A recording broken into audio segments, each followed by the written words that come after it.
conference will now be recorded.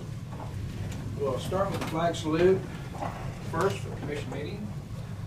I pledge allegiance to the flag of the United States of America and to the republic for which it stands, one nation, under God, indivisible, with liberty and justice for all.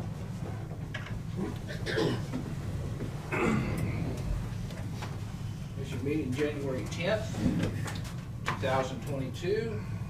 Next on the to start off with, we have a public forum.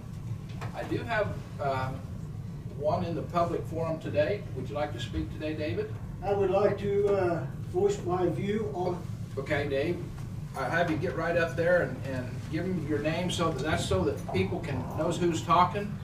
And I'm wearing a mask because I've been at the no, hospital. that's no problem. It's I've been your at the choice. hospital last week with my mom who's dying, so I'm not, my eyes are red, but I haven't been crying, so. No problem. But no, and we usually give you three to 5 minutes, whichever it takes, okay? I am speaking on behalf of the problem we have about people driving through Vicky Hofer's yard. And we've talked about this before. You were supposed to get back with me and tell me if that road was ever platted. It's not, I don't believe. Not through. But it's getting terrible. It's unsafe. The litter is terrible, and it's just not right. And you know, she's trying to raise 2 grandkids and help her daughter. She's terribly scared she's going to get flattened. She was going to be here today, but I didn't see she's going to make it. And it was supposed to be brought up today. You know? It's on the agenda. Okay. She came in and we scheduled her on the agenda for next Tuesday at about 1:15. Okay, but she was going to voice her pride on her view on it. But, you know, the county went out and repaired a dead-end road. That's not right. You know, he went out, someone sealed or repaired, you know the road, Randy. Which one? Where I live. Yeah. Used to come up the hill. You've used it when you were working. Yeah. Right as you come up the hill, it got so bad, the county came out and repaired all that. You know, they just filled it in, and they went down on Vicky's yard and repaired her holes in her driveway. I don't think that's right. Whoever's doing that's encouraging illegal traffic through there. It's a road not even wide as this, and you got two-way traffic. It's dangerous. I want to know who's going to hold the liability on this. Who's liable if there's an accident? Could be the homeowners, they say. It's a private drive. My lawyer said if you're not stopping it, you're allowing it. Okay. I don't know whether Jonah was here or Dave and Dave. So I don't really know these guys. Wait a minute, Dave. I'm trying to get them caught up. This is at the county lake. Correct. And I know where it's at. And it's a log cabin up at the north end. I've used it myself. And the road takes off and goes up around goes to Dan Drive Correct. and out that way by your house, and then the other people on the other Dan side. Drive does not go clear to the lake. No, it's And you look at GPS, and I get so many, where's this? There used to be a restaurant. You know, people traveling come down there. I think that needs to be fixed on the GPS, and whoever makes that, it's just getting too dangerous. We're 25 to 35 people a day go through there. UPS trucks, FedEx trucks, they're all in a hurry. They're trying to get our packages to us in a fast time. You know, the cost justification about doing that is terrible. Novak's, oh, we're going to build a road. We'll just fix it all for you. What happened to the speed bumps? They wore down. yeah. Okay. Yeah, That's how bad it is. Yeah. And everybody goes through there's in a hurry. 35, 40 miles an hour is not uncommon at all at times. The amount of beer bottles and liquor bottles, everybody drinks their beer, throws it out before they get to the lake. Yeah. It's out of hand. It's wrong. Okay. It needs to be corrected. Toad Moore helped Vicky find her pins on her property line. And them whole trees down the center there, they're all hers. Her property line goes clear to the house over there. What he found, that's what he said. He's got the pins. Who said that? Toad Moore. You know Toad Moore? Yeah. So the road's on her land, what you said. Yeah. And they're just driving, and she's so she's a passive. Well, I don't want to make nobody mad. I just, you know. Vicky, you're disrespecting us, okay? This ain't right.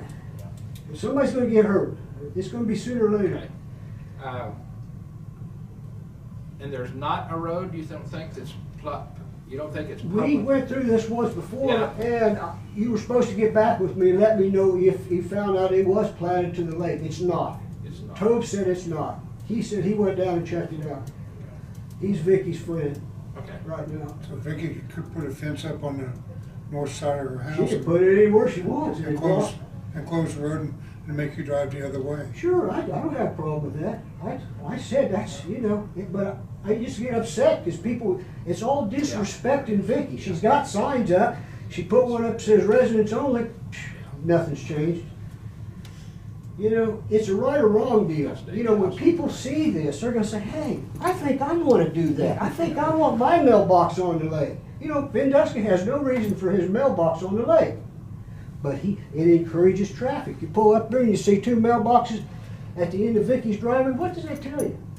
He said, well, there's probably a road there. We'll just go up and find out who lives back here. That's wrong. If Vicky's scheduled to come in, Dave, I think then that's probably what we need to get addressed with her and do it. Because we went through a whole address change. We used to be 74, 75 and a half. We went through a whole address change, new name and everything. Postman, the post carrier told me, the people out there don't want you driving through the yard getting your mail. And Kevin, when he was alive, he didn't want it. It's just disrespect for Vicky's the main thing. People don't care. It's just become a natural thing, and everybody goes through there. I know, but is that make it right? Does that make it shouldn't be corrected? Yeah. See, it's showing Dan Road clear down to right there. Right, that's wrong. And that's not right. What's that tell people? Come to your left a little bit. There's a full circle there. On your right now, Jonah, is trees to the right. There's a bunch of trees. That is a draw through there. She owns all those trees. That pin's clear over.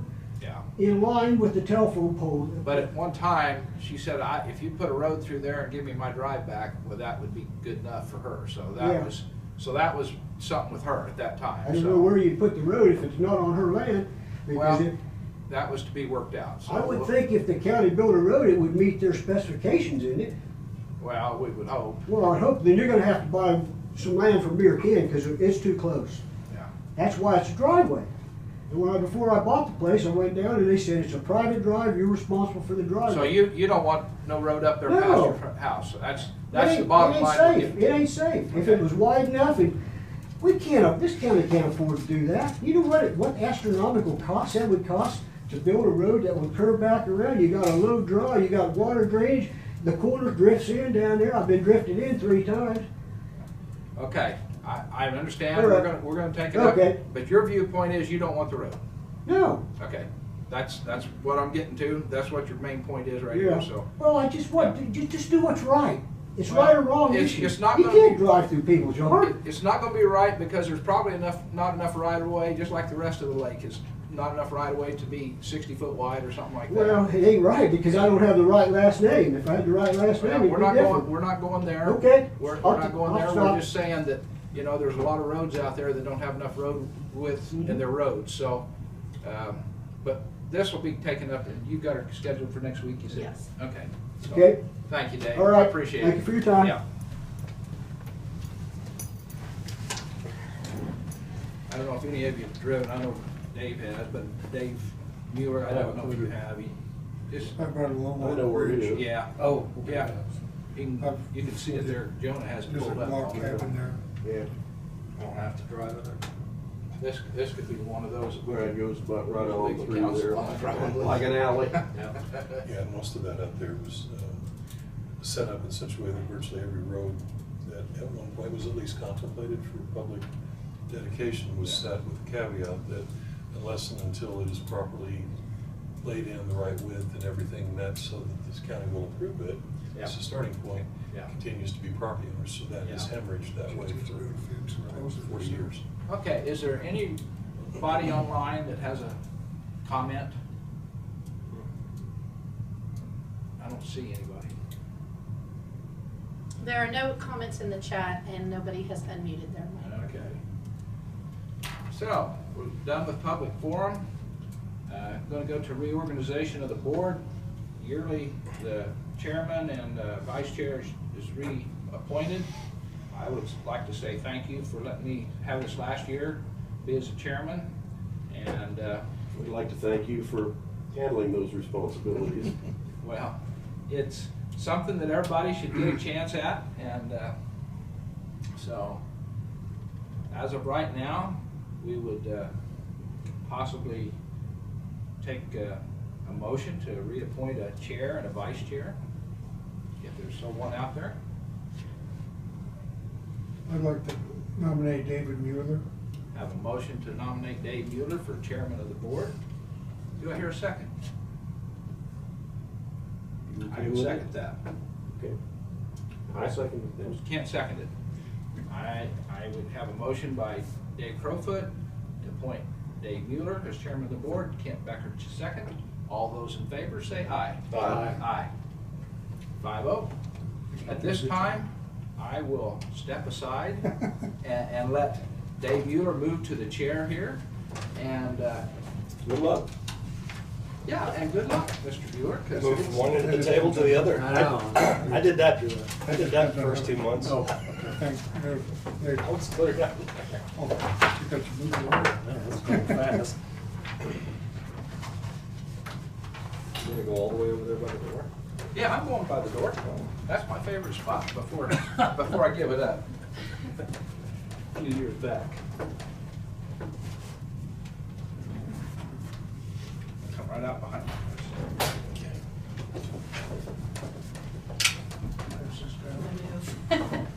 See you on the other end, Dave. Yeah. Yeah, are the are the drawers interchangeable? I don't know. I don't think so. I think this one's a different size because it's on an angle. Hey, So we'll have to do that you still got afterward. them. You still got them dry erasers down there, don't you? Oh. Don't give them He did, yeah, I got him. You got the mirror Charge you short. that now. Yeah, I got the markers, I got everything. Oh, yes, it's all right here. See, Randy, I'm an opportunist hunter. I see. Well, you can't access the board from here, and you're blocked in. There you go. All right, is Randy the designated writer? I've got to have a duty down here, sir. Here's the administrative. Oh, okay. Okay, which it's got a few additions. Okay. All right, well, thank you for your confidence. I've tried to be the quiet one on the board for a year, and now I don't have a choice. I have to Yeah. speak up. So next item of business would be a vice chairman. Do we have a nomination for vice chairman of the Marion County Commission? How about you, Mr. Dave? You feel like you want one more year, or? I could have get, I mean, not a tough job. You have to set in up I there, know. you know, like when I take off. Dave's gonna be gone next week. Oh, Yeah, so you'd be, whoever's vice chairman starts next week. Was that a nomination? yeah, I'd make that a Okay, nomination. we have a nomination by Randy for Dave Crowfoot as vice chairman. Is there a second? Second. Second by Jonah. I'm in town. All in favor, say aye. Aye. Aye. Opposed? Congratulations, Commissioner Crowfoot, vice chairman. Need a vice. We still have more. That's a good vice. Yeah. Dave's gonna be away for 2 We talked about weeks. vice Oh, really? once, Yeah. because we were told Leave the it chairman tonight. and the vice was gonna show up. Brad? We don't need So we need to. Whoever's the most We can nominate somebody to lead the meeting in their absence. Okay, with that, I think we're ready for agenda approval. Did I hear there was possibility of an executive session? Yes. Okay. So once we get to the end of the regular agenda, we'll probably be adding a executive session. Anything else on agenda? If not, we'll take the agenda as approved. Next, we have minutes. We have the minutes of December 30th and January 3rd. And And- December 28th, which I put on the table there. I forgot we haven't approved those yet. I'd make a motion to approve December 30th, January 3rd, and December 28th. Okay, we have a motion to approve all three. Is there a second? Second. Hey, there, we got a hand signal from the end. Randy. Second by Randy. Any other comments or discussion? If not, all in favor say aye. Aye. Opposed? Motion carried 5-0. Okay, I've got a few things for you to sign then. All right.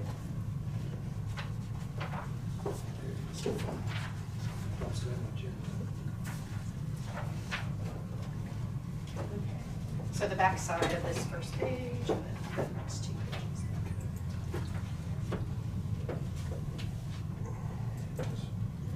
You have a stamp. Which one? Yes. One you suggested for What? the tax people, which one? Oh, we'll get through that. You mean for the tax sale? Yeah. Who else it is? You were talking to somebody. Yeah, I know one of them. That means best, but I know him. Okay, with that, I believe we're ready for administrative. Tina? Yeah, it's, the one I know is that one there, Clinda. Oh, okay.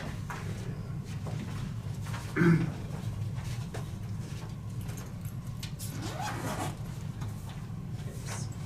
Got too many folders here. I do have some change orders today.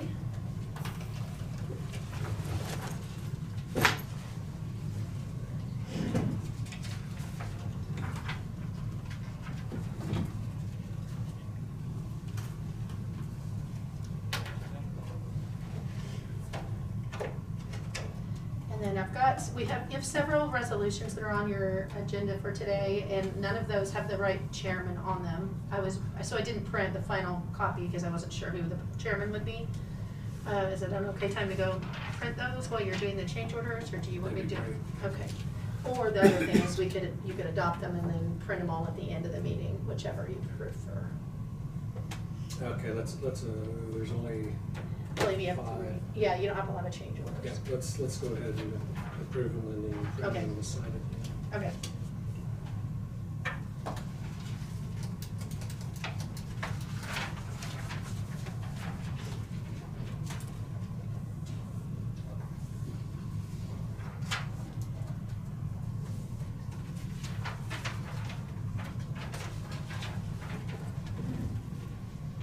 That's it.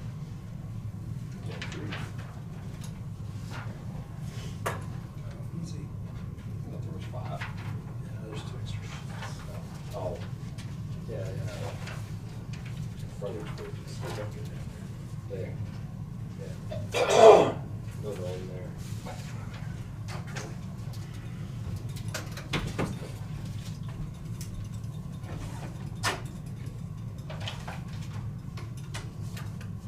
Is that it? 3. Coming back. Okay, you got the 3 change orders.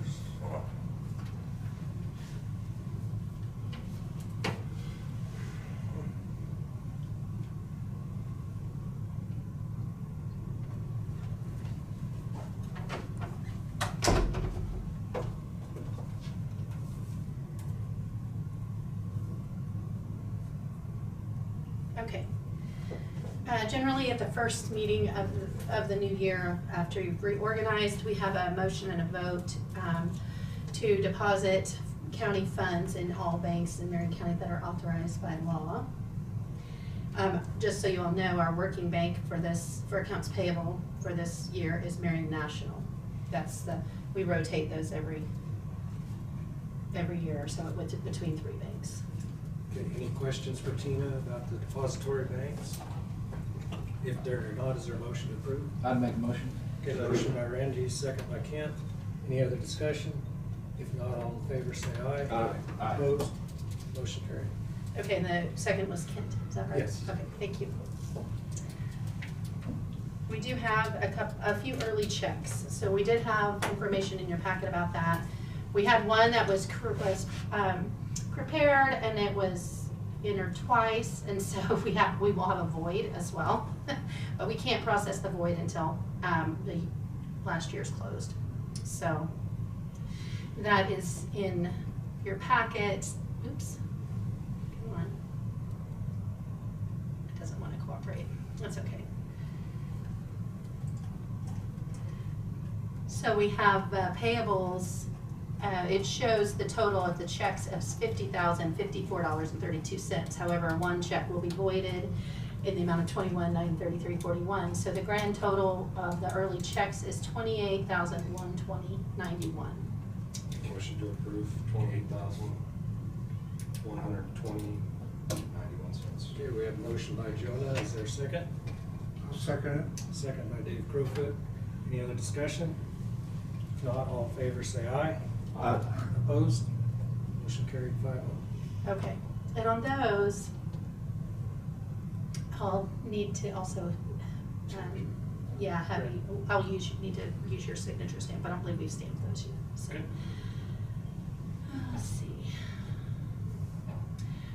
I also want to let you know, we will have an early payroll today as soon as it's ready. We have a brand new law enforcement officer that should have had, I think, 3 days on paycheck in December, but that the department did not get the time turned in, and they're moving here, so we are processing an early, well, a corrected payroll for that. So Cherry's working on it. We should have it here pretty soon for those days that were missed. Let's see. Sorry, everything's not in quite the same order on the packet as it is on my list. All right, so the early checks, since those are approved, the book is there for y'all to sign. And I don't know if it has a chairman's name on it. Nope. Okay. Looks like. Yes, and we'll have a new label for the back of it sometime soon. See, it's good for a change of chair so we can test the clerk. I mean, that's. Oh, that's- yes. What were you thinking? Oh, sometimes there's a clipboard too.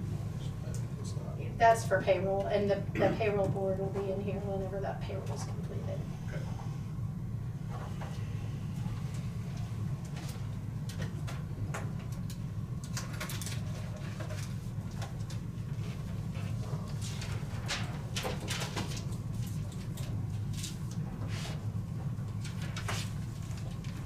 Right.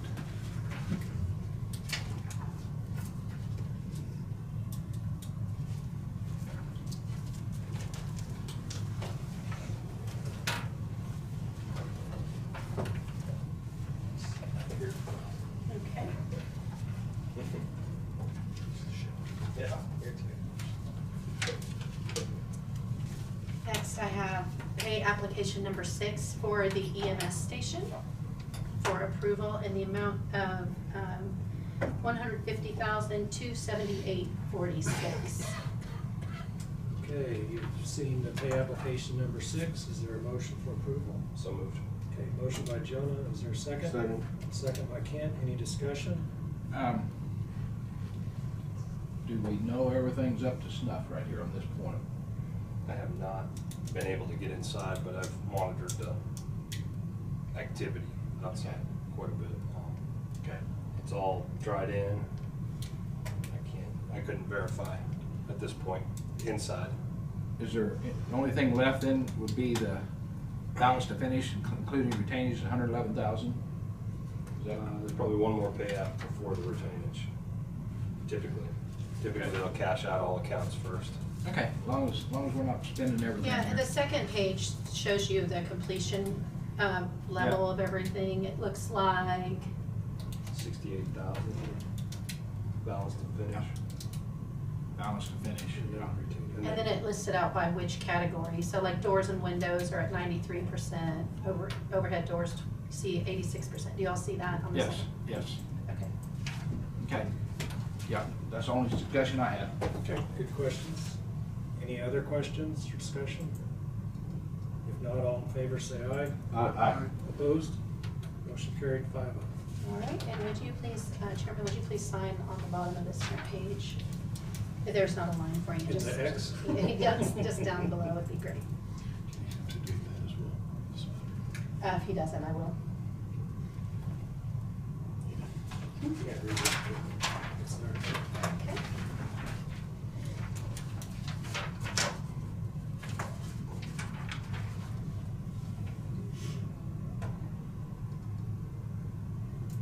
Okay, we do have a revised engagement letter for Scott Lloyd, because he has left Swindle, Jansen, Hopkins, Lloyd, and now he has formed the Lloyd Group, and so that requires an authorization for him, for Swindle, Jansen, Hopkins, Lloyd to release information, which is one of the pages that's in your packet, and then an amended engagement letter. Okay, any questions, discussion?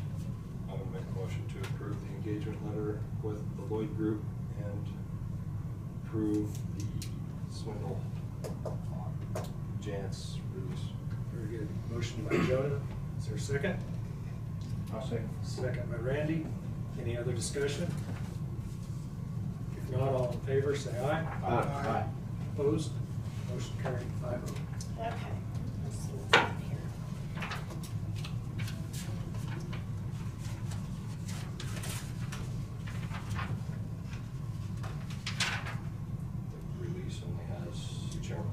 right, so here's the one for the engagement letter.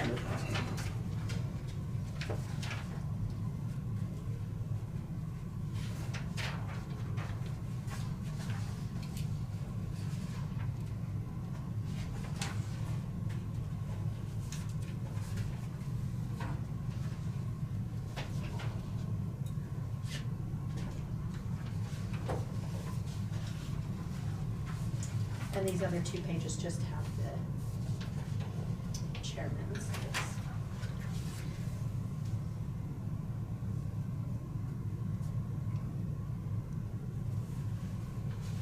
I don't know why we have 2 sets of approvals for that letter, but. Oh, sorry.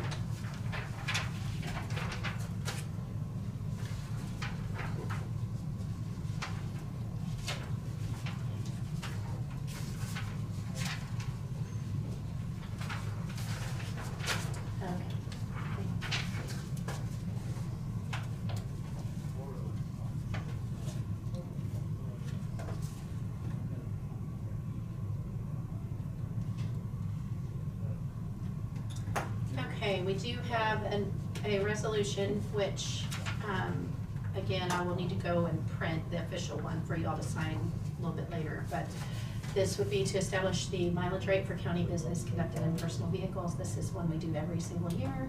And when checking the IRS rate, that went, I didn't check it myself, but it was checked by my staff, and it's 58.5.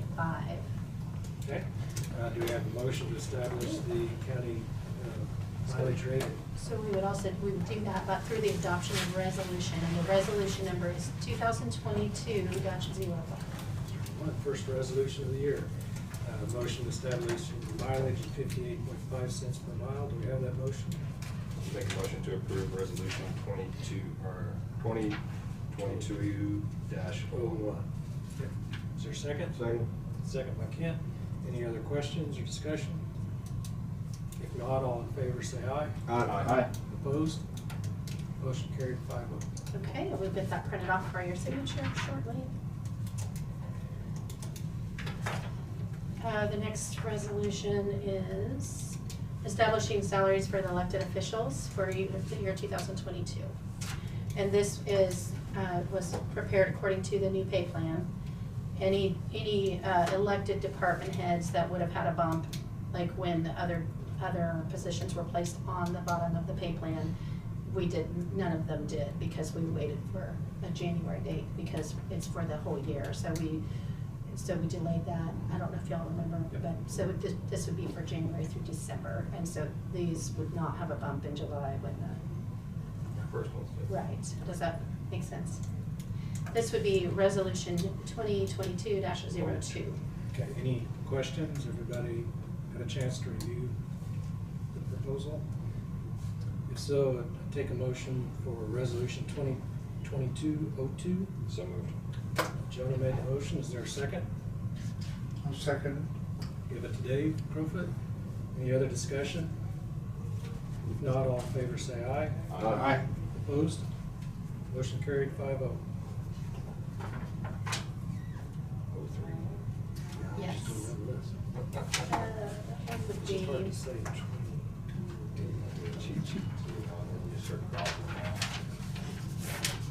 okay.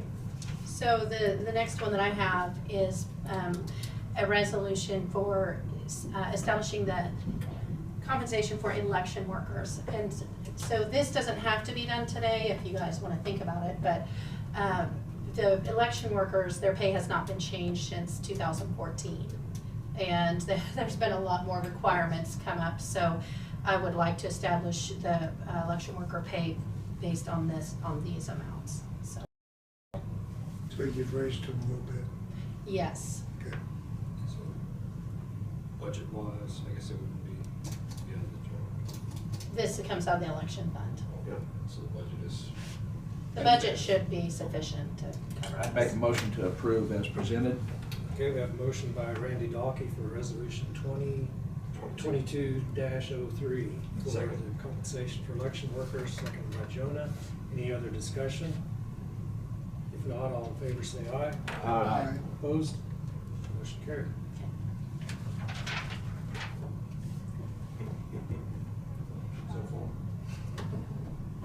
Okay, the next resolution is for the participation in the Rural Opportunity Zone. And you all have, Two. you've done three. Three. At $4,500 in the county budget, so. Make a motion to approve resolution 2022-04.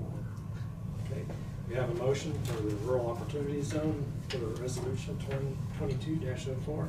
Is there, by Jonah, is there a second? By Randy, any further discussion? Oh, question. We've been allocating 4,500. This, I believe, is the second year. We were doing 3,000. Right, yeah, I remember raising it once. Yeah. I'm not saying to raise it, but is that adequate for what we've been doing? No. Let me give you a little bit of Okay. information on the program, though.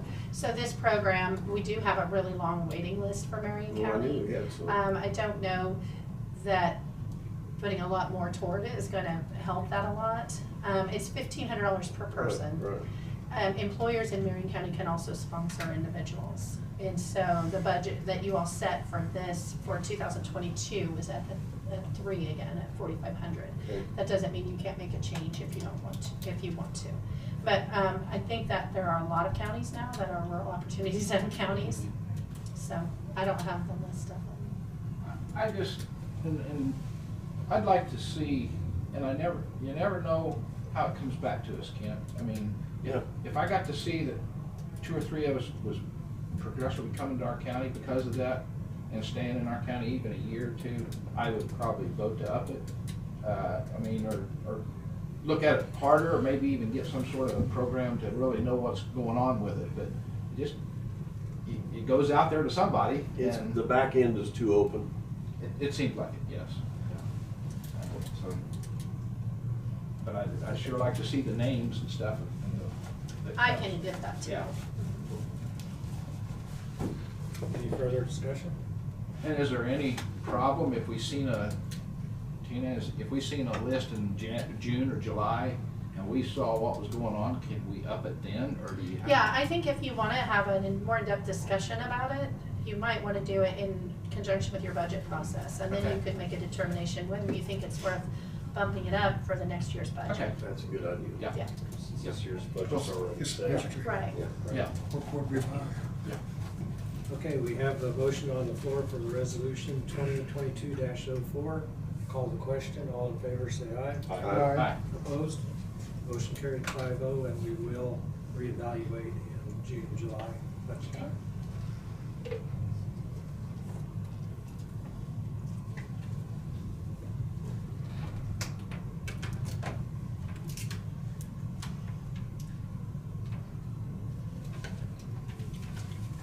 Let me just see if I have anything else in here.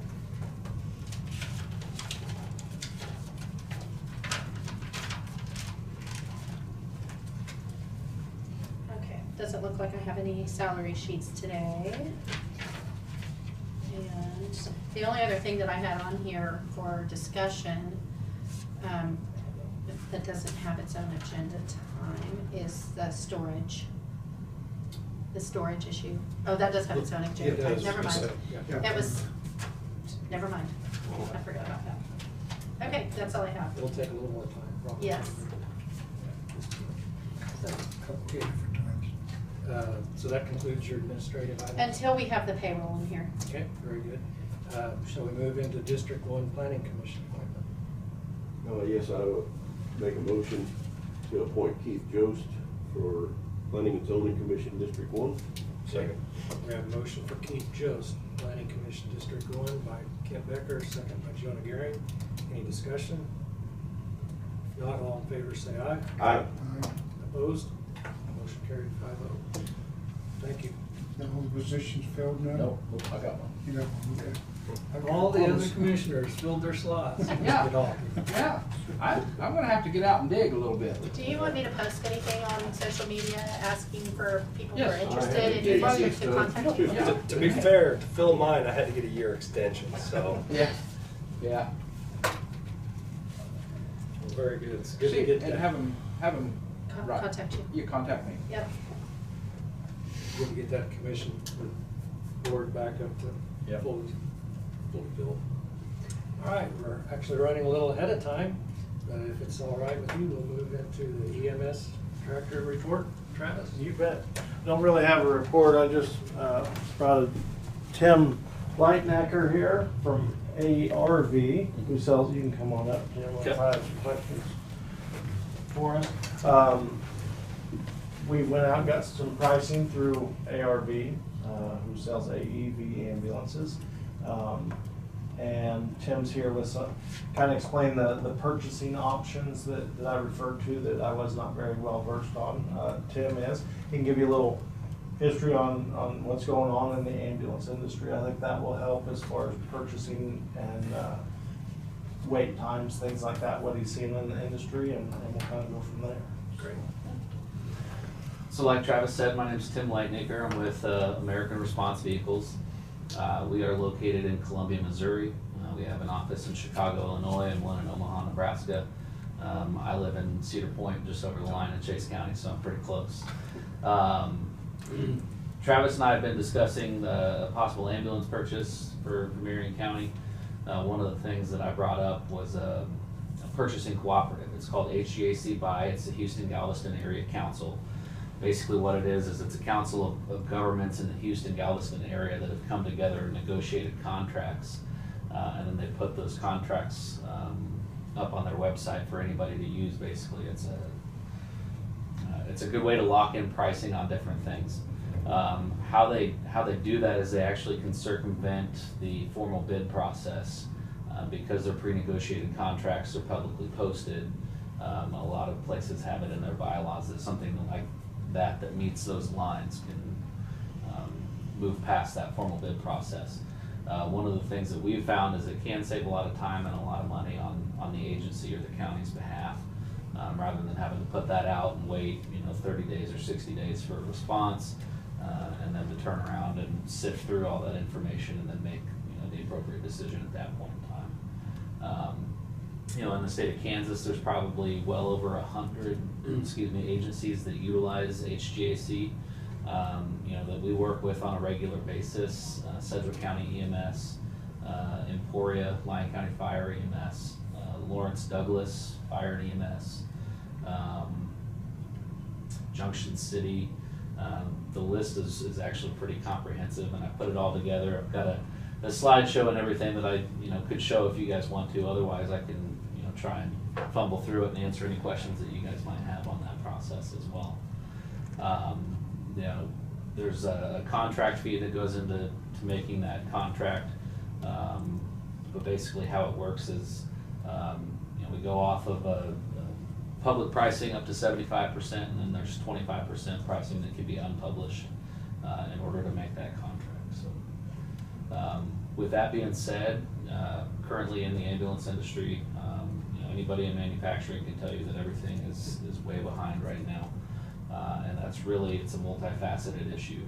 A lot of these are component manufacturers are having the same issue that the ambulance manufacturers having as far as trying to keep fully staffed and keep their components coming in.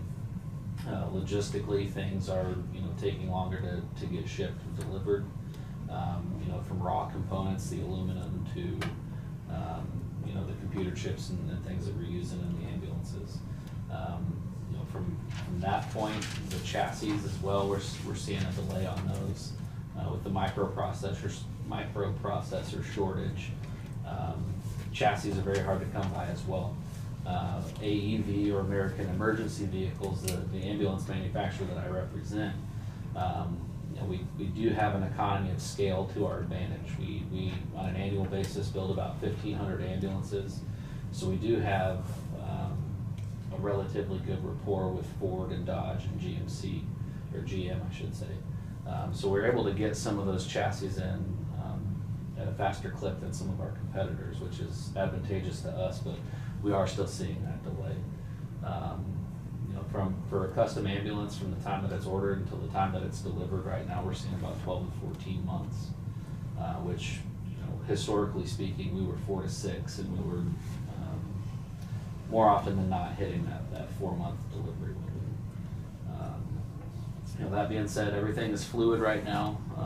We're seeing commodity prices change on a daily basis. We're seeing those logistical fluctuations daily.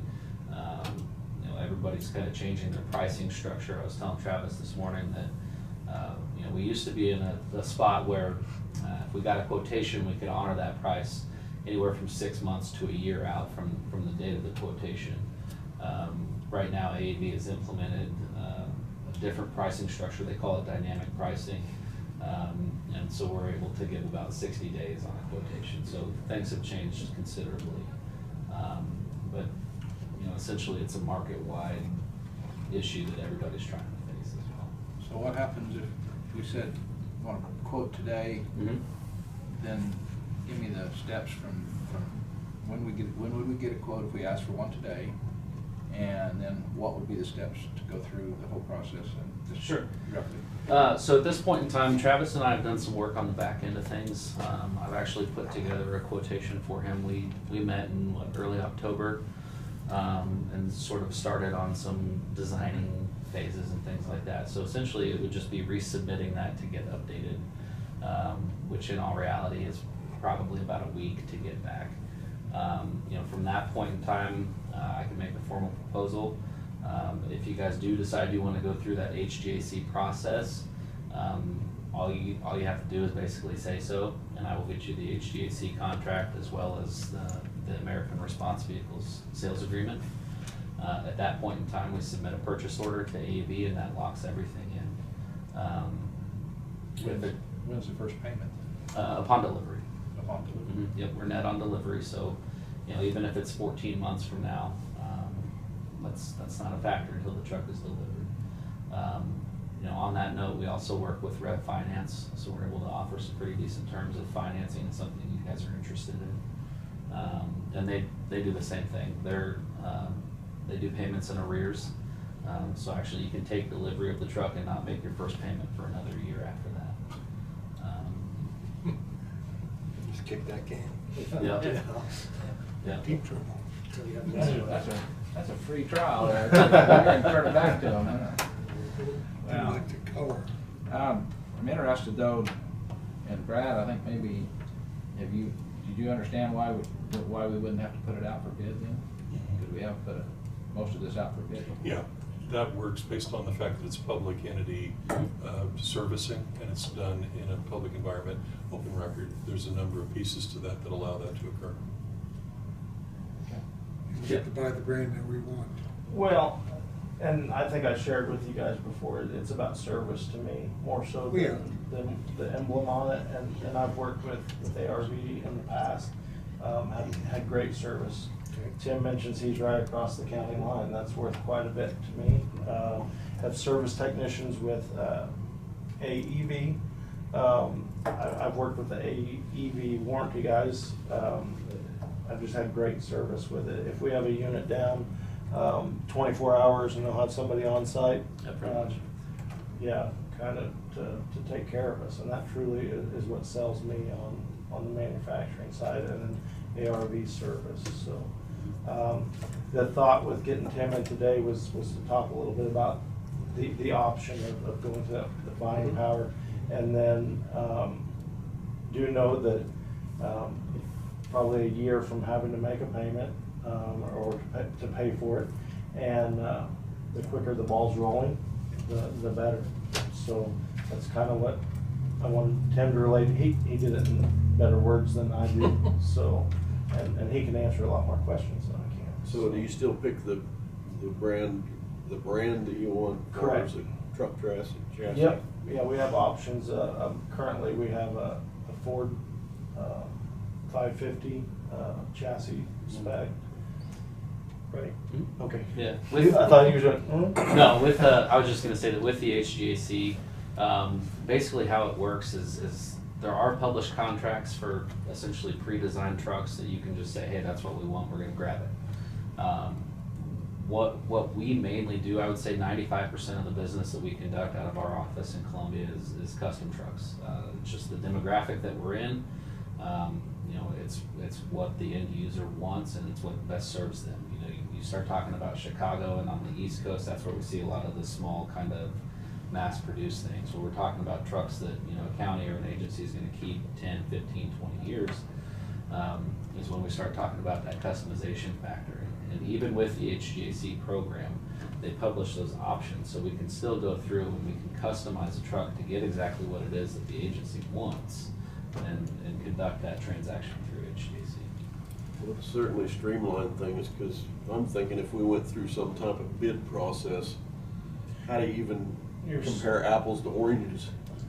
It's tough. I've been through it several times. And then you figure out how it works and you can streamline it a little bit. But it does take time.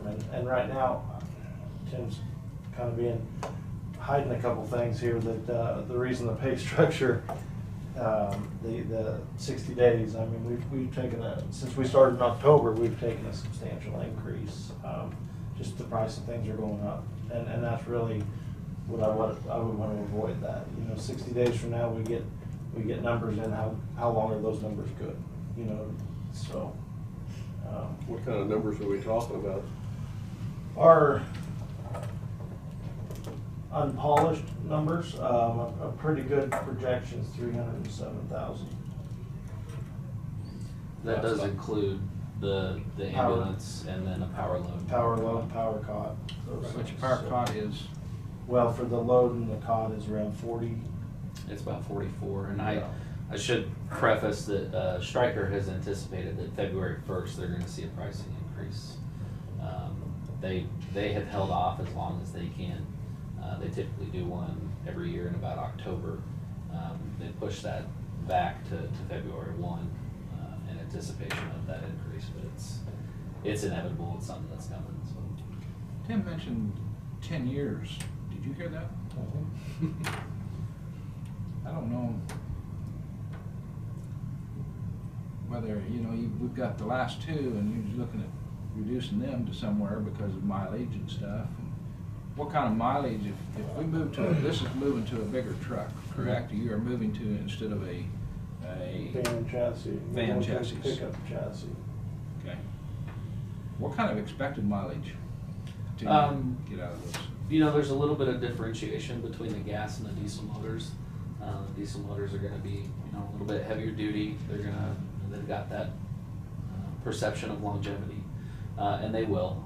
You know, ultimately it depends on how they're maintained and how they're operated. So, realistically, you know, it's not unfeasible to shoot for 250,000 miles on a diesel truck. I mean, that's well within the realm of possibility.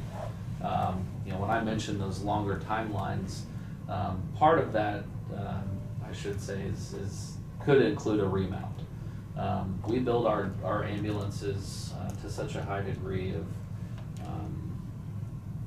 you know, engineering specifications and quality, you know, that the idea is that 5, 7, 10 years down the road, when your chassis has 150,000 miles and, you know, you guys have replaced things on it, you can lift the box up and put it on a new chassis and put that unit back into service for, you know, an additional amount of time.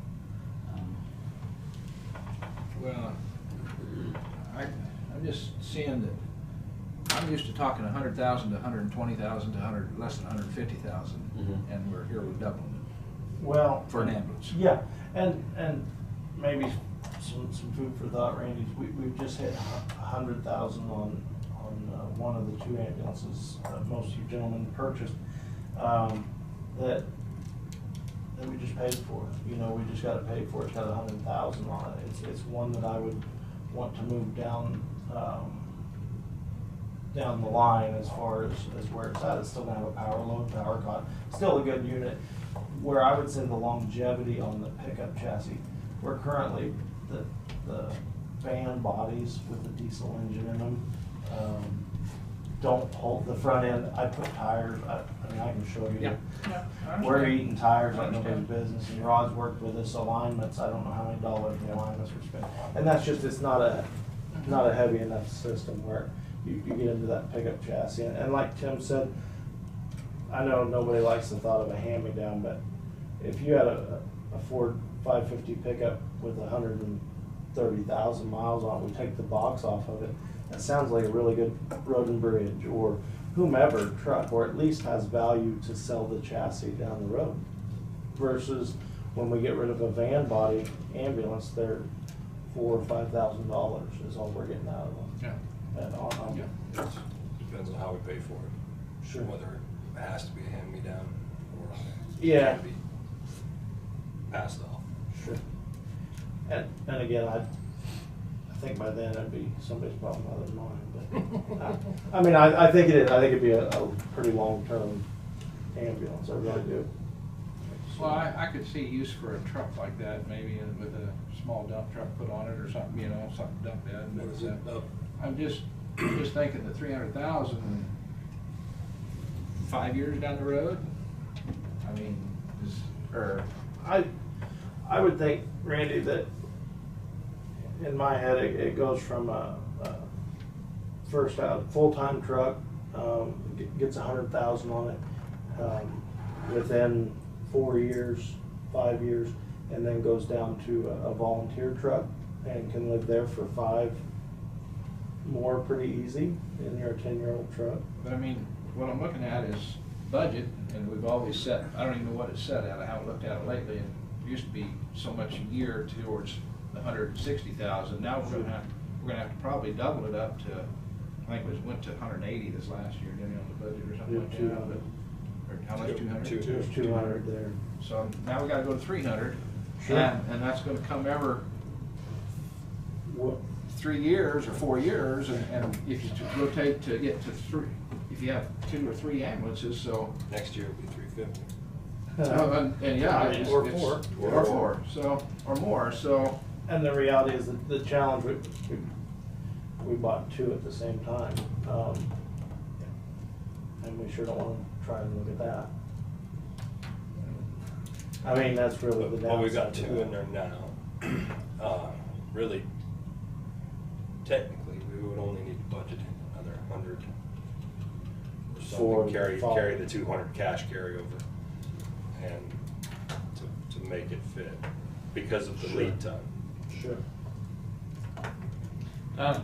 If I can interject real quick, I also want to point this out that, you know, under the Sparks grant that we saw a year ago and under the American Rescue Plan that we're starting to see roll out, these trucks are COVID compliant?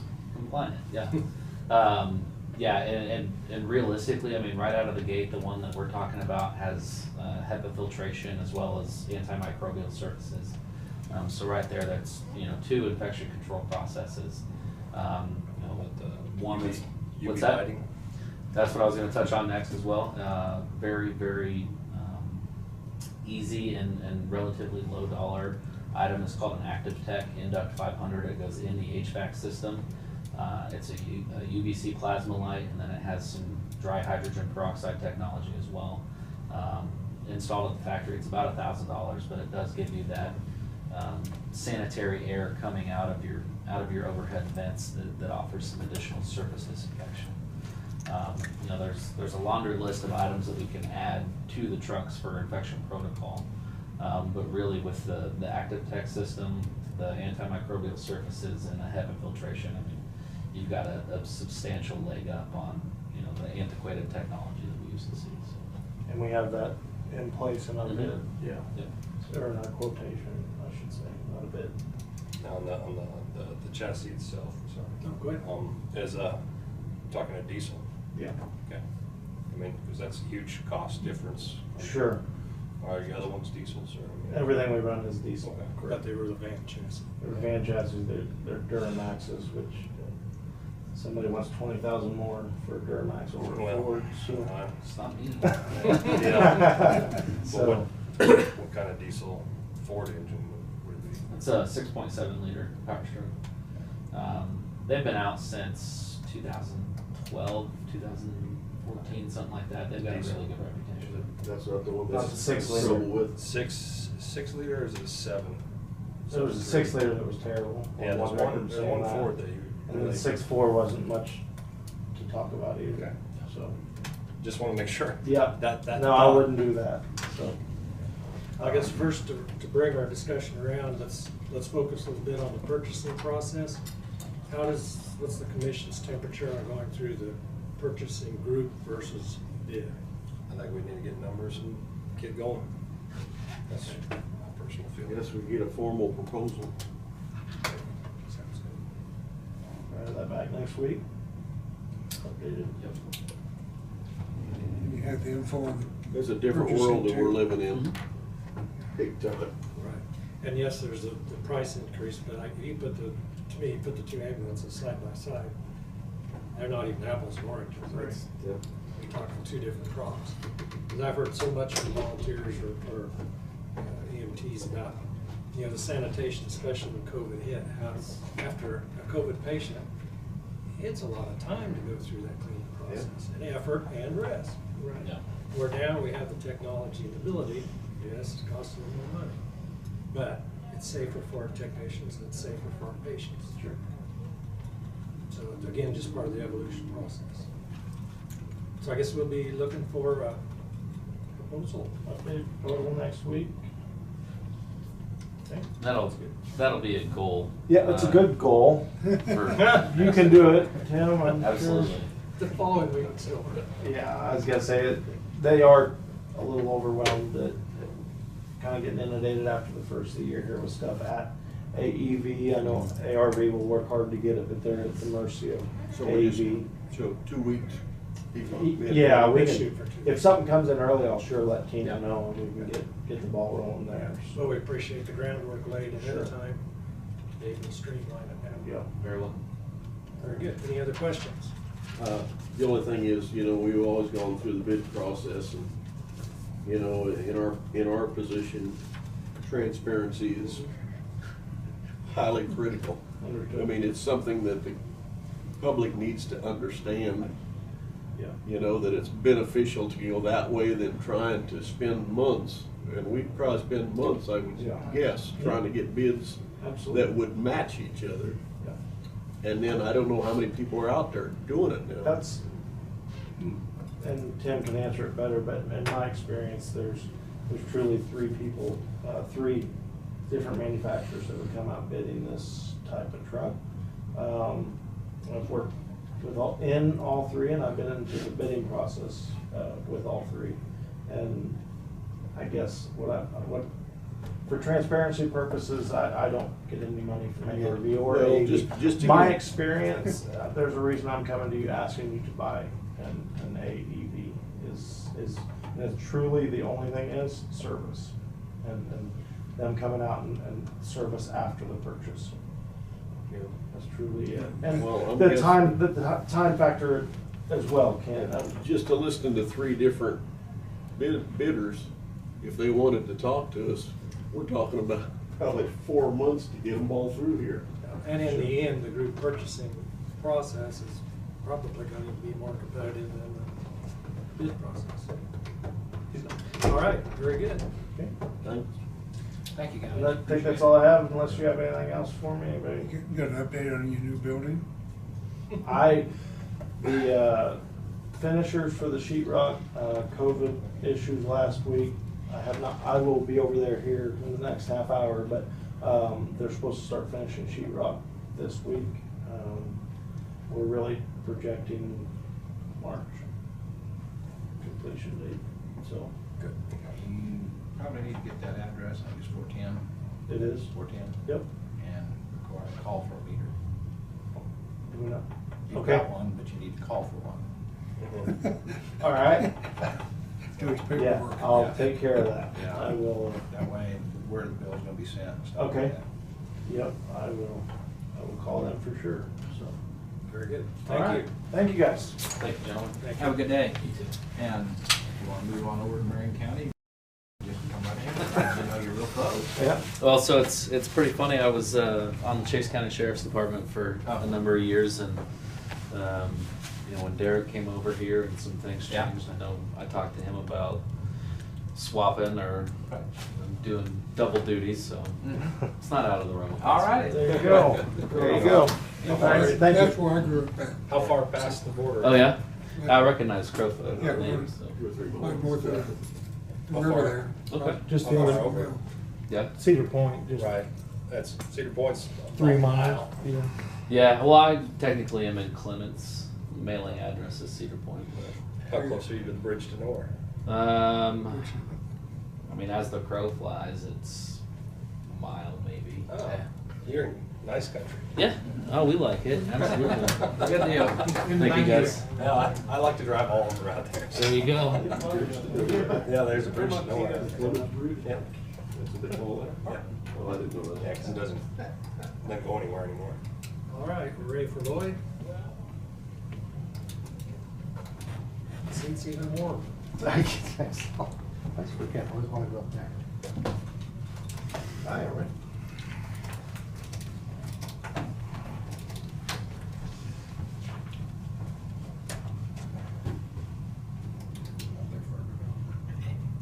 Oh, and none of this, is this not secure all information, it's executive. just Yeah, it's not secure, regular? no. Yeah. Okay, thank you, I just wanted to ask before No. anything goes out. Okay.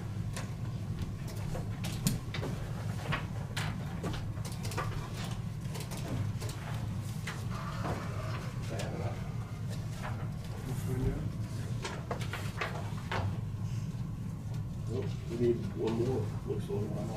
Grab that brand. I'm sure. Oh, Sorry. sorry. We'll share this one.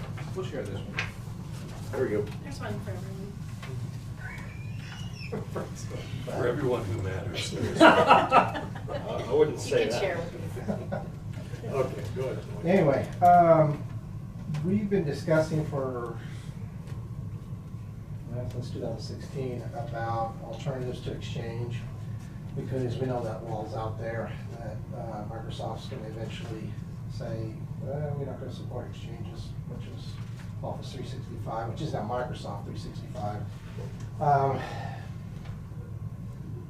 We kind of looked at it a little bit, or we discussed it back in, I think, 2018. I want to say it was December, but at the same time, we were looking at Deidre's new all-in-ones. I know Diane had brought it up about going to 365. We're looking at those costs, ongoing subscription costs, and looking at what it costs to support the existing on-premise email server as opposed to moving it in the cloud and being on Microsoft's 365 model. At that time, it still was cost effective. Since then, especially within the last 2 years or the last 18 months, we completely keep seeing additional security threats, things that do affect Exchange. It seems like, in my discussions with other tech support and Craig, who does a lot of our work for us, it seems like we're the ugly stepchild anymore with Exchange, that all their efforts are going into the subscription model, and they're still supporting it, but, you know, the light at the end of the tunnel is that we would be no longer having on-premise Exchange. Now, our current email server is on 2016.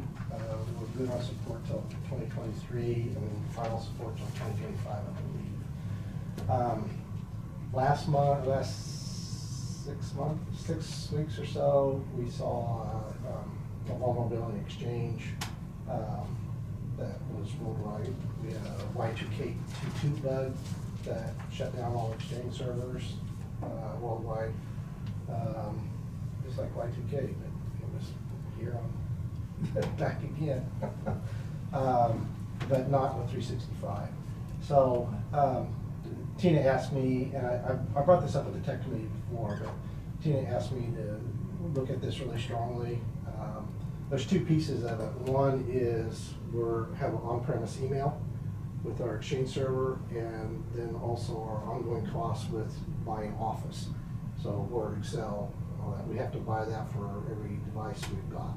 And that price keeps going up to the roof. Government pricing right now is, like on standards, like $290 a pop. And the pro versions, which a number of departments need, is almost $400. And that has continued to rise. We're expecting more rises this summer. So anyway, with that in mind, we started looking at all the, again, the pricing models, There's a lot of different ways to do this. There's a commercial ones you can see online where you're about $5 per month per mailbox for each mailbox and then into the cloud. If you throw in Office, like standard Office or business model Office is like $12.50 a month. If you go premium, it's like $20 a month. This is all online with Microsoft. There's another level of premium that has more storage, like for our email storage, being able to cover emails, things like that, which is $32 a month. So we started looking at it from the commercial side. We've been soliciting quotes on that. I've been discussing a lot with Craig, who's an expert on it, and a few of our other tech people. And we've gone to our government contracts to look at the pricing on that. The area that Tina doesn't know about that's discussed in here is that the CGIS, which is FBI piece, and there's a discussion in there about that, is requiring more security for government agencies. So right now we're still looking at this as like how broad does that apply to us? When we got quotes from the government contracting pricing for Office, it came in about $29.36 per user per month, which is about $4,000 a month with our current user count. So that's our upper ceiling, what we'd be looking at with Office and Exchange. The thing is, there's a whole bunch of variables in there. So we're doing mailboxes for like general mailboxes, distribution mailboxes, like for clerks and things like that. That would go away. That would go into distribution groups and would count towards that cost. At the same time, we're buying it per user. So we have people like the sheriffs or Randy Frank that have multiple devices where they can go up to 6 devices with their Office package. So that license count bounces around a little bit. We have a number of users also that may just be emails. So we're looking at a hybrid of both having Office and Exchange or emails, and some that just need the email product, which would be with encryptions like $7 a month. So if you're looking at $29 a month for keep your Office all current, and then just these mailboxes, we're still trying to get a finalized count of that. So I know our upper level right now is 136 on the users and devices, but we may bring that down by bringing Office into multiple users. I mean, user devices. So like we've got the minis that are used off-site, things like that. So your user license would track with that. So I guess the one thing we're doing each time when we buy a device, and we've got to have Office, we've got to buy that flat out, and that's a one-time cost. So with this keeps us current all the time, no matter, we've got 2022 Office out now, and we still have some folks having 2013 and 2016. So those costs are going to come up eventually. This still works out pricier than what we're doing now, but from a security standpoint. I think we've got a better model with the off-premise, with the cloud. I've discussed a couple things in here that we're going over. Some areas were like email archiving. We have some requirements. On the lower levels, they keep a couple of weeks, as opposed to, our standard is, archive everything for a year. Also, how fast can we get retrieval? Like, if we need to recover something, we're handling our entire Exchange server downstairs. We need to restore something, or we wait for Microsoft to restore something. How fast does that happen? You get better service with the higher levels of it. On the security side of it, the government contract pricing, you're guaranteed that everybody has been vetted with Microsoft that is operating in your Office or your Exchange, and also everything is housed in the United States. So we don't have anything that's overseas in the Microsoft cloud. It's certified that it's here. I think this is going to apply more to our law enforcement than it is to us in general, but then we've also got elections, so. Which is. Yeah, and about the anytime same we're area. dealing with federal funds, you know, we have certain certifications we have to make too about Yeah. our security and cybersecurity and things like that too. So when we first started looking at this, and oh, we're gonna do $1,250 a month, and then, you know, and then by the time we started adding all the government security and issues and variations there, it's like, this is gonna cost a little bit more, but then we're consolidating some things, so that might bring the price back down a little bit.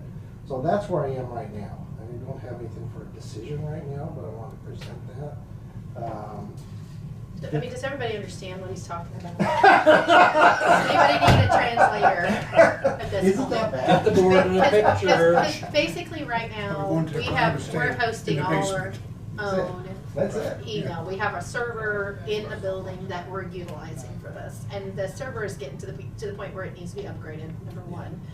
Plus, anytime there's an update, they're having to do those. They can push them out, but a lot of times they're having to do all these patches manually, which takes time and then takes them making sure they know what devices have been updated and those kind of things. Some of these will be automatic and be able to be done, like with those particular services through them if we go to a subscription base. So instead of us like maintaining all our own equipment for this and then buying a new program every time we buy a new computer or anytime it goes out of date and we need to update it or whatever, this would be automatic. And so we'd be paying a monthly fee for this subscription, and then all devices would basically end up being on the same platform to where we wouldn't have some that are on 2013, some that are on, you know, does that make sense? But And all the then this is emails would stay in-house.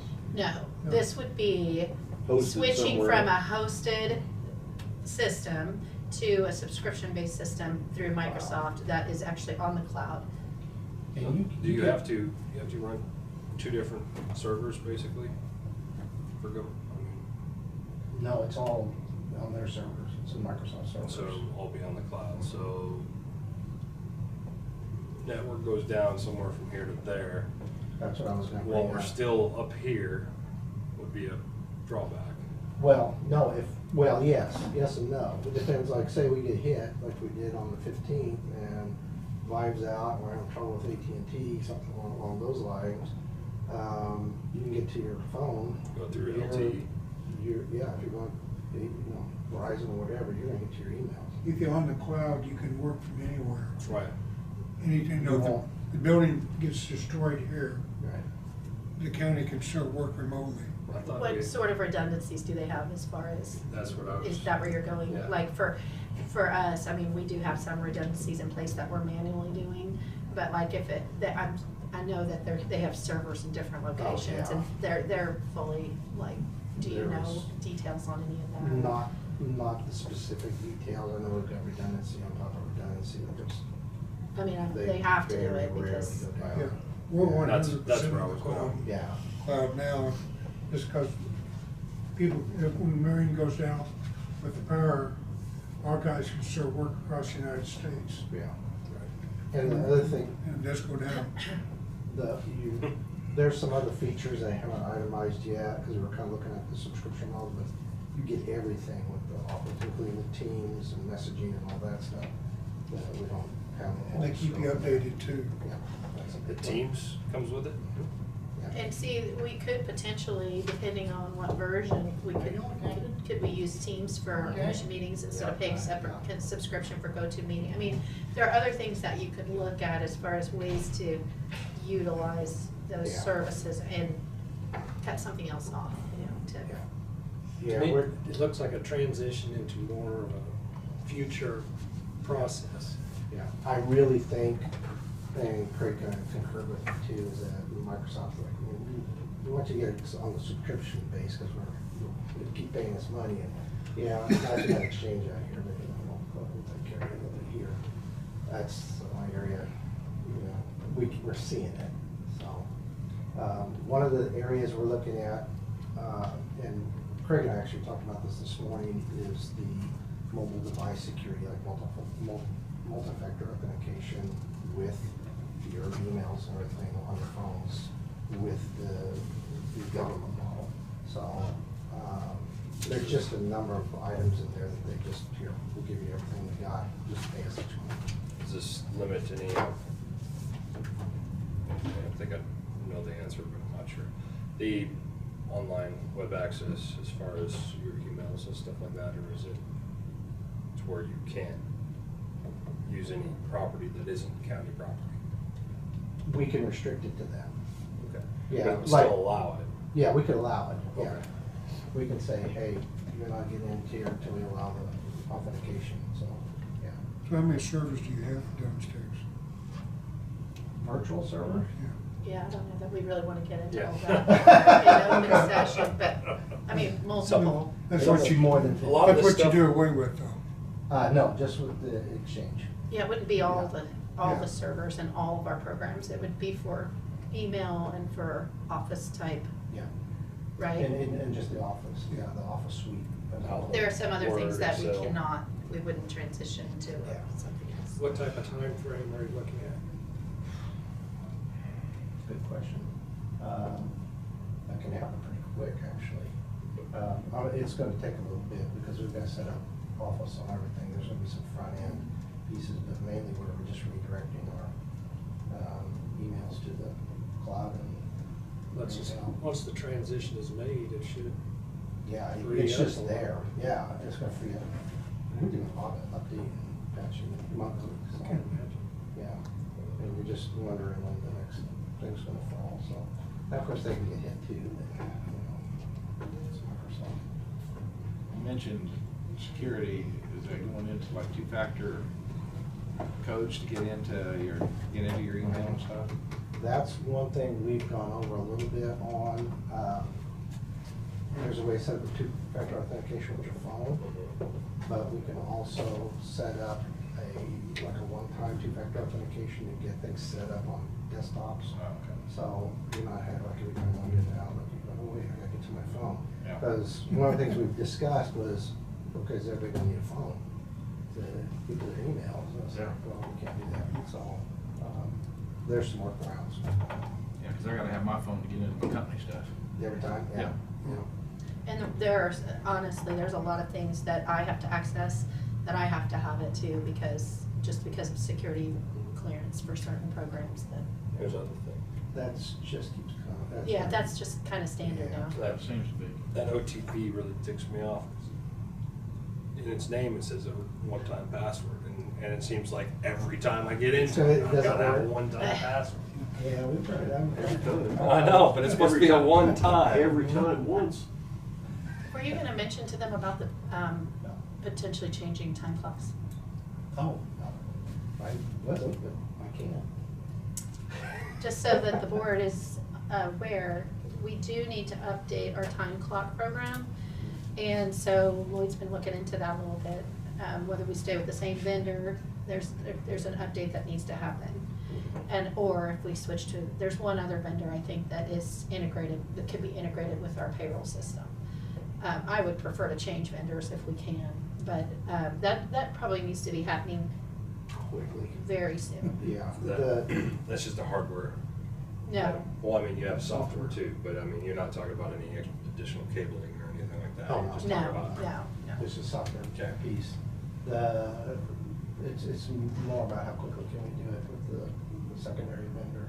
So we've got the one with Tyler, but we'd like to see a demo of it first. The new one. But all of that probably needs to be happening within the next 2 weeks. Yeah. 60, 90 days. Yeah. And so there'll Next be few a weeks. cost associated. Sure, So just wanted you all to be aware of that. sure. So when would you like to come back to update us first on the subscription? And then I second on the could probably time next clock? week. I hope I have that all nailed down by next week, so. Yeah. Do you want to put it on for next week or on the 24th? No. The 18th is the next one. Yeah, we can do it next week. Okay. Yeah, I think the bugs worked out by then. Okay. See most of them so So far. it's just a good time to kind of try to get some of these things knocked out and move on to other projects. It's, Okay, a good. number of you have been on 365. I mean, when you get in it, you like it. It's nice. Well, is there anything other than Teams that you could think There- off, like right off the top of your head? I'm not saying like, There's some messaging in that also, as opposed to Teams, so. just something that would take the place of other things that we're currently paying for to help offset the cost. Well, one of the things we were looking at was also the anti-spam and the protection there. So the higher levels have built-in screening of your emails and stuff, so it's something we're paying for on a yearly basis now. We could probably drop off, So there is some cost offset. Yeah. I think as getting the hard numbers nailed down as opposed to mailboxes and users and then number of users per device, number of devices per user will get us nailed down to the final cost on that. So it's been doing this for days. Like, wait, they have this over here now. They have that now. Yeah, it gets pricey fast. Those other places paying a chunk. All right, appreciate it. All right. Thank you, Lloyd. We'll look forward to seeing you the Next week. 18th.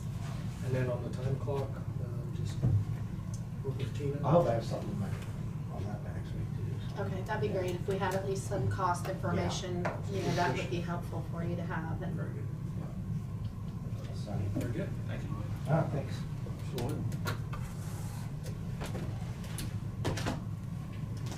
All right, we'd be ready for Randy Frank, Emergency Management. Online. Do we have someone online? well, let's see if there's anything out there. I don't know if Judy contacted these departments to let them know that we're expecting them to come over or not. I mean, they all get the agenda, so. Marcy's tags online. Randy's out here. Okay.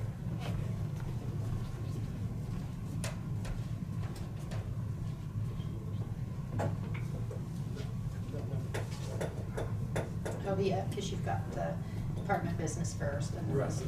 Yeah.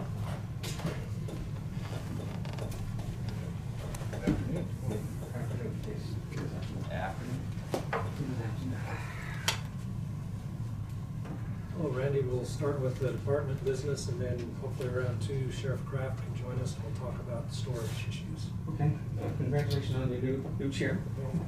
Shuffle Or things up a little condolences, bit. whichever winds up being, I'm not sure how that works, I but. think it's the longest agenda of the year, so. I'll try to talk fast for you. When I arrived here in Marion County 8 years ago, the commission was allowed me to become a member of the regional incident management team, for which I'm Homeland Security representative for. After 4 years of 3 deployments, I decided to take some time off to take care of personal things, and I've done that, but I'm ready to get back into it. So I'm asking for the commission's permission to, I gotta reapply. So I'm asking for the commission's permission to join the team again. Okay. I responded to 3 fires during the time period, Harper County, Harvey County, and Reno County. Pretty good sized fires. The one in Harper County is the one that came from Oklahoma. It caused all kinds of problems.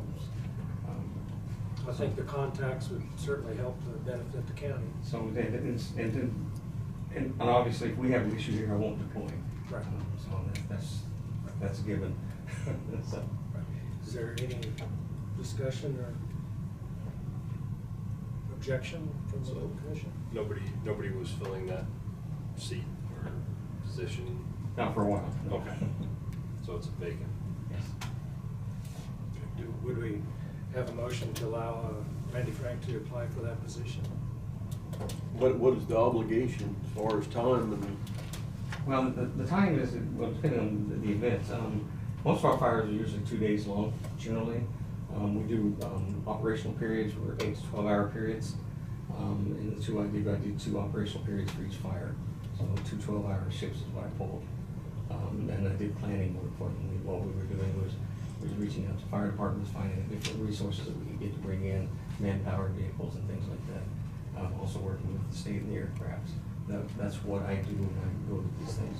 I work that piece of the puzzle. Any other questions? If not, then I would make the motion that Randy Frank be allowed to apply for the position. I'm sorry, I didn't catch the acronym of it. Sure. It's the All Hazard Regional Incident Management Team. That's why I didn't remember that. That was my motion. Is there a second? I'll second it. Second by Commissioner Crowfoot. Any other discussion or comments? Is this gonna have any additional costs? Not to us, I mean, it's Okay. my time, you know, obviously, but no additional cost. Homeland Security picks up all the equipment pieces and things like that, they pay for all that. Very good. And food and shelter, if I have to say, I take care of that as well. Any other questions, discussion? If not, all in favor say aye. Aye. Aye, opposed? Aye. Okay, motion carried 4-1. I'll need your signature on this, I can move it forward. For the small little tangibles. Okay. Last week, Governor issued another disaster proclamation for COVID. Again, she issued a disaster proclamation. The reason she did that for two reasons. The biggest one was to help out hospitals, long-term care and things like that. That's what that's all for. So she could do executive orders to help them out. So in the executive orders that you also have copies of, those executive orders, it allows hospitals, long-term care, and other entities to use individuals who are currently credentialed, for example, CNAs, nurses, and things like that. If they're still in school trying to accomplish their degrees or the certification, it allows them to hire them and use them in certain specific areas because of the manpower issues they're having. This declaration is in place for 14 days. I believe, in the conversation earlier, my earlier conference call, the governor was going back today or tomorrow to talk to the House and the Senate to pass it to be a longer event. If not, then her declaration will die in 14 days, as of last week. Is there any action we need to take as the No, and we don't, and our declaration we have currently in place is solid. Okay. And we don't have to do another one for this. This was designed just to allow her to change those rules, so that's the whole reason behind it. Ours is still in place. Since I'm here, it's a new quarter, I might as well give you my briefing, quarterly briefing, sure.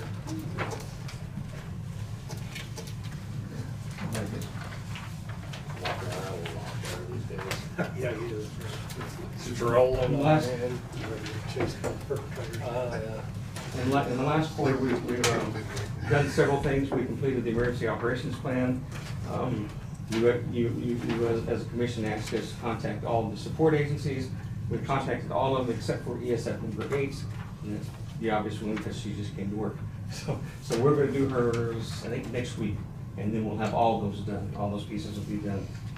Of course, we've done all the other meetings. We did schedule the annual Storm Fury presentation. It's going to be March 23rd at Tabor College. I believe that's at 6 o'clock. I have to contact Marcy to find out exactly the time. And we'll have a flyer that'll go out and tell you the time and the place on that. And Starbucks will be open if you want Starbucks to drink while they're there. Started conversations again with the new wind turbine project. They're expecting to get started here in I think it's May or June is the last I heard. We did receive a $150 emergency management grant from the Central Kansas Community Foundation for Disaster Preparedness. I think they were cleaning up the account at the end of the year, but they said just sent money without any applications. Oh, I was wondering about that. I was going to ask. They just sent out money without any applications. So that's kind of where that went. So that'll take care of that.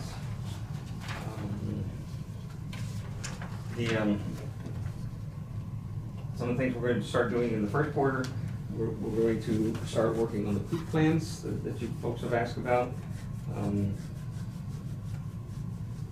More than probably in the second week of February, we'll pull the department heads together. We've created all the templates for them to fill out and return to us. We'll do all the typing. We'll put it all into the right places, put everything where it belongs, and we'll give them hard copies and we'll electronically send it to them, all the templates. So just fill in the blanks, we'll take the information and we'll dump it in all the places so you don't have to learn the program. So we're going to do that. That'll be starting in February on that. Storm Fury we talked about. And we're going to this quarter, we're gonna finish being evicted from the building and move into new locations, and that's the current project schedule for this quarter. Any questions on the quarterly report? So did we get that stuff moved out over Hillsborough? Nothing's been moved yet. I was trying to get all the end of year reports and everything else done, at the end of the year and get that stuff done. And so they haven't told us we gotta be out tomorrow then? No, we got till the end of the month. Yeah, we gotta be out. We got till the end of the month. That was established already. 31st. Yes. Okay. Any other questions on the quarterly report, and then we'll move into the storage discussion. If not, good to see moving forward on those operations plans.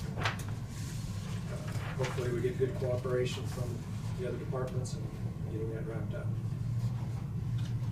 Okay, so with that, we'll move into the storage discussion. Sheriff Kraft, thank you for joining us for this fun exercise. Nothing like being evicted from the building, but that's okay. We need to make plans to move forward. Been a while. So let's start with the easy part of it, the smaller items. I think, Mr. Frank, you have an update for us on that. We do. Our ag folks moving from one location to another, and I knew the building they were moving into, and I knew there used to be a very nice looking Barracuda sitting in there, so I knew they had a garage. So I asked Ricky if they had room that we could put some storage in, and they allowed us to put all of our storage in there, except for vehicles, but all the racks that we had and everything else, they've allowed us to do that. So we'll start moving that stuff over there over the next couple of weeks. We're waiting for them to give us the okay that they've moved all their stuff from one location. Where are we moving that to? It's across the street from Subway. Chisholm Grocery Trail. store, where The Rick new Roberts is extension going to. office, I Yeah. think is what he's saying. Chisholm Trail Extension Office. There's been no communication so far to me about any of this. Yeah. But it sounds like you've got a good agreement in place. Ricky said that he talked to his board and it was okay for us to do that. So that'll be all the small items, everything on the Small items, shelves, including this, razors. including their stuff. We've got room for them as well. Is there climate controlled or anything? Yes, there's a heater in the back, Okay. And it's limited hanging on the access. ceiling. So, well, the smaller items now, we have a location for, and that Correct. issue Correct. is agreeable with the appraiser. and- Yes, I told her about it. Okay, and it meets their specifications for access. Yes. That's good news, we got one item off the list. Now we'll get back to the bigger items of the trailers.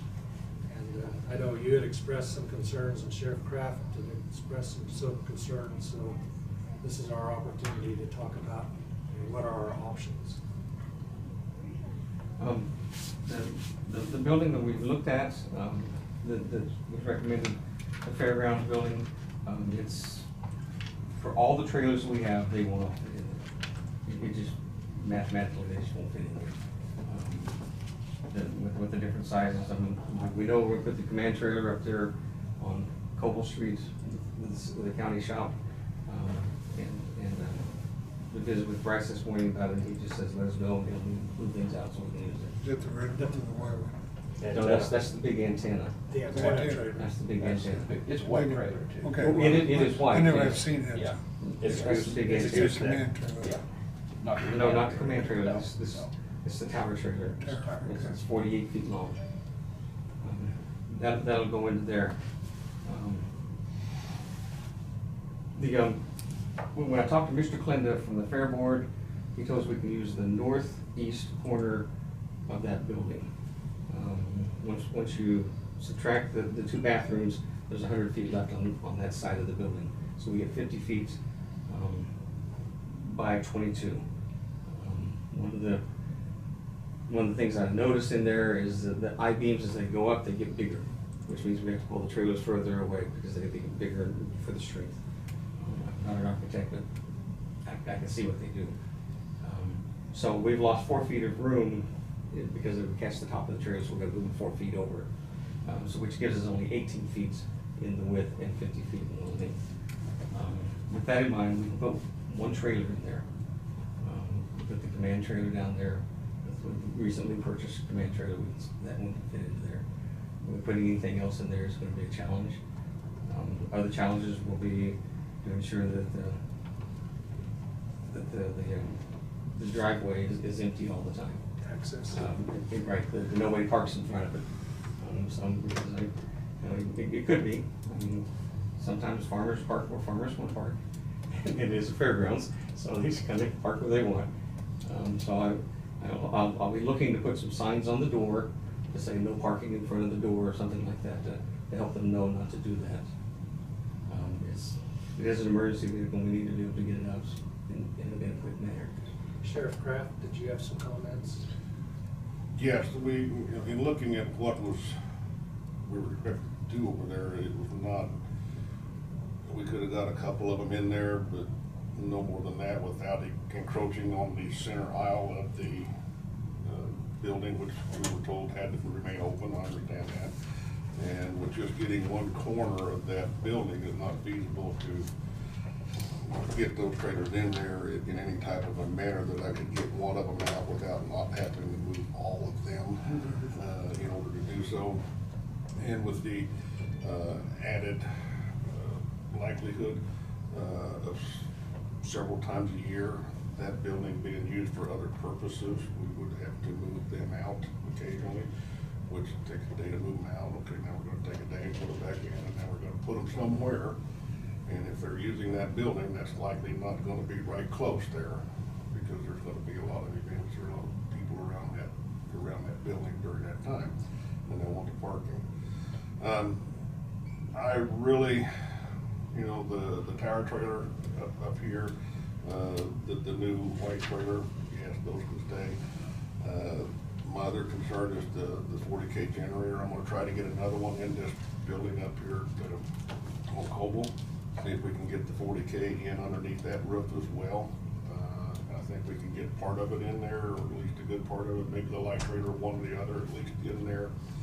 The others I'm going to park over here for the time being, just until we find a permanent solution to this, so that we don't have to move them weekly, monthly. I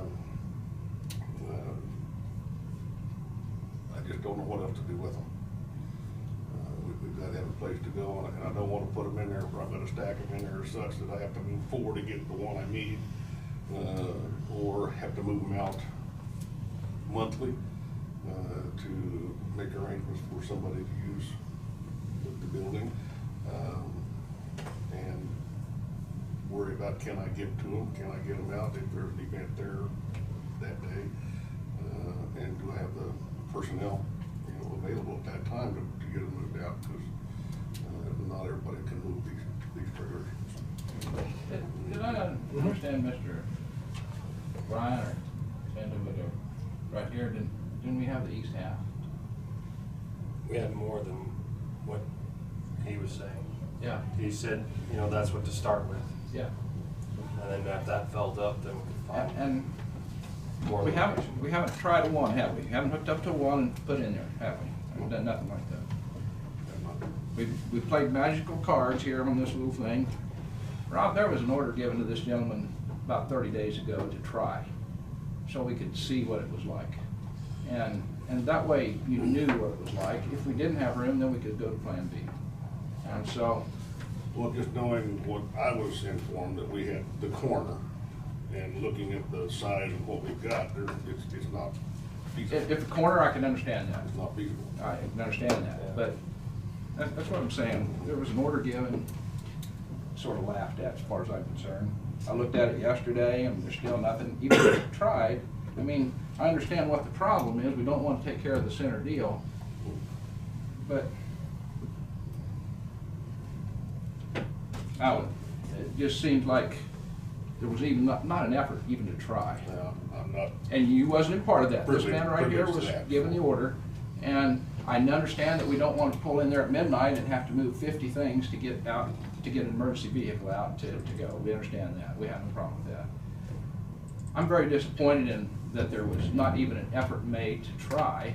He has another person in his department that could help him put them in there and see what they was like. I'm not.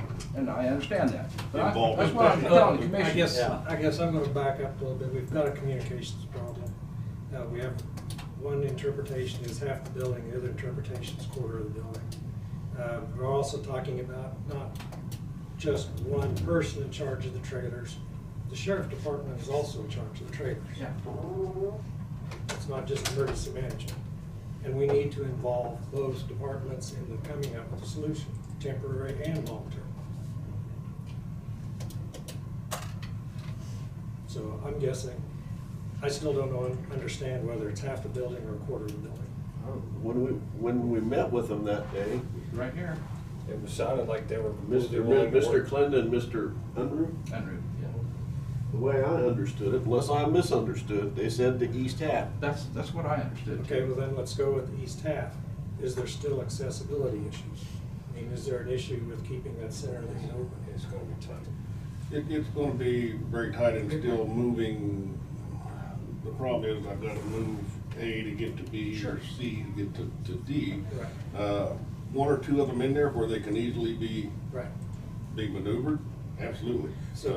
If we've got the whole east half, I'd absolutely say, the generator, the big generator, the light trailer, and the white trailer, absolutely. Those would be in there, and I think we could get those arranged so that we wouldn't have to shuffle everything around. We'd go over there, one or two persons hook up, and we're gone. Right. Any more than that, and I think we're gonna have to start shuffling to get that. And that leaves two other trailers if we get or could be one. The red trailer. Red trailer, trailer, which can go on and the our other white side. trailer, which sets out back here anyway, because we haven't got room over there where we're at, but, the net trailer that we use. So that would leave just the red trailer looking for a home. Okay. And, it is a trailer, it can sit outside. It will deteriorate quicker sitting outside. That's the old red dispatch trailer, is that what Yes. what you're talking about? Which is,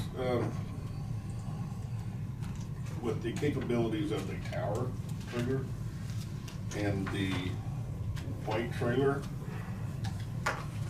we're kind of redundant, although there's a couple things that would have to be done in one trailer to make it completely redundant.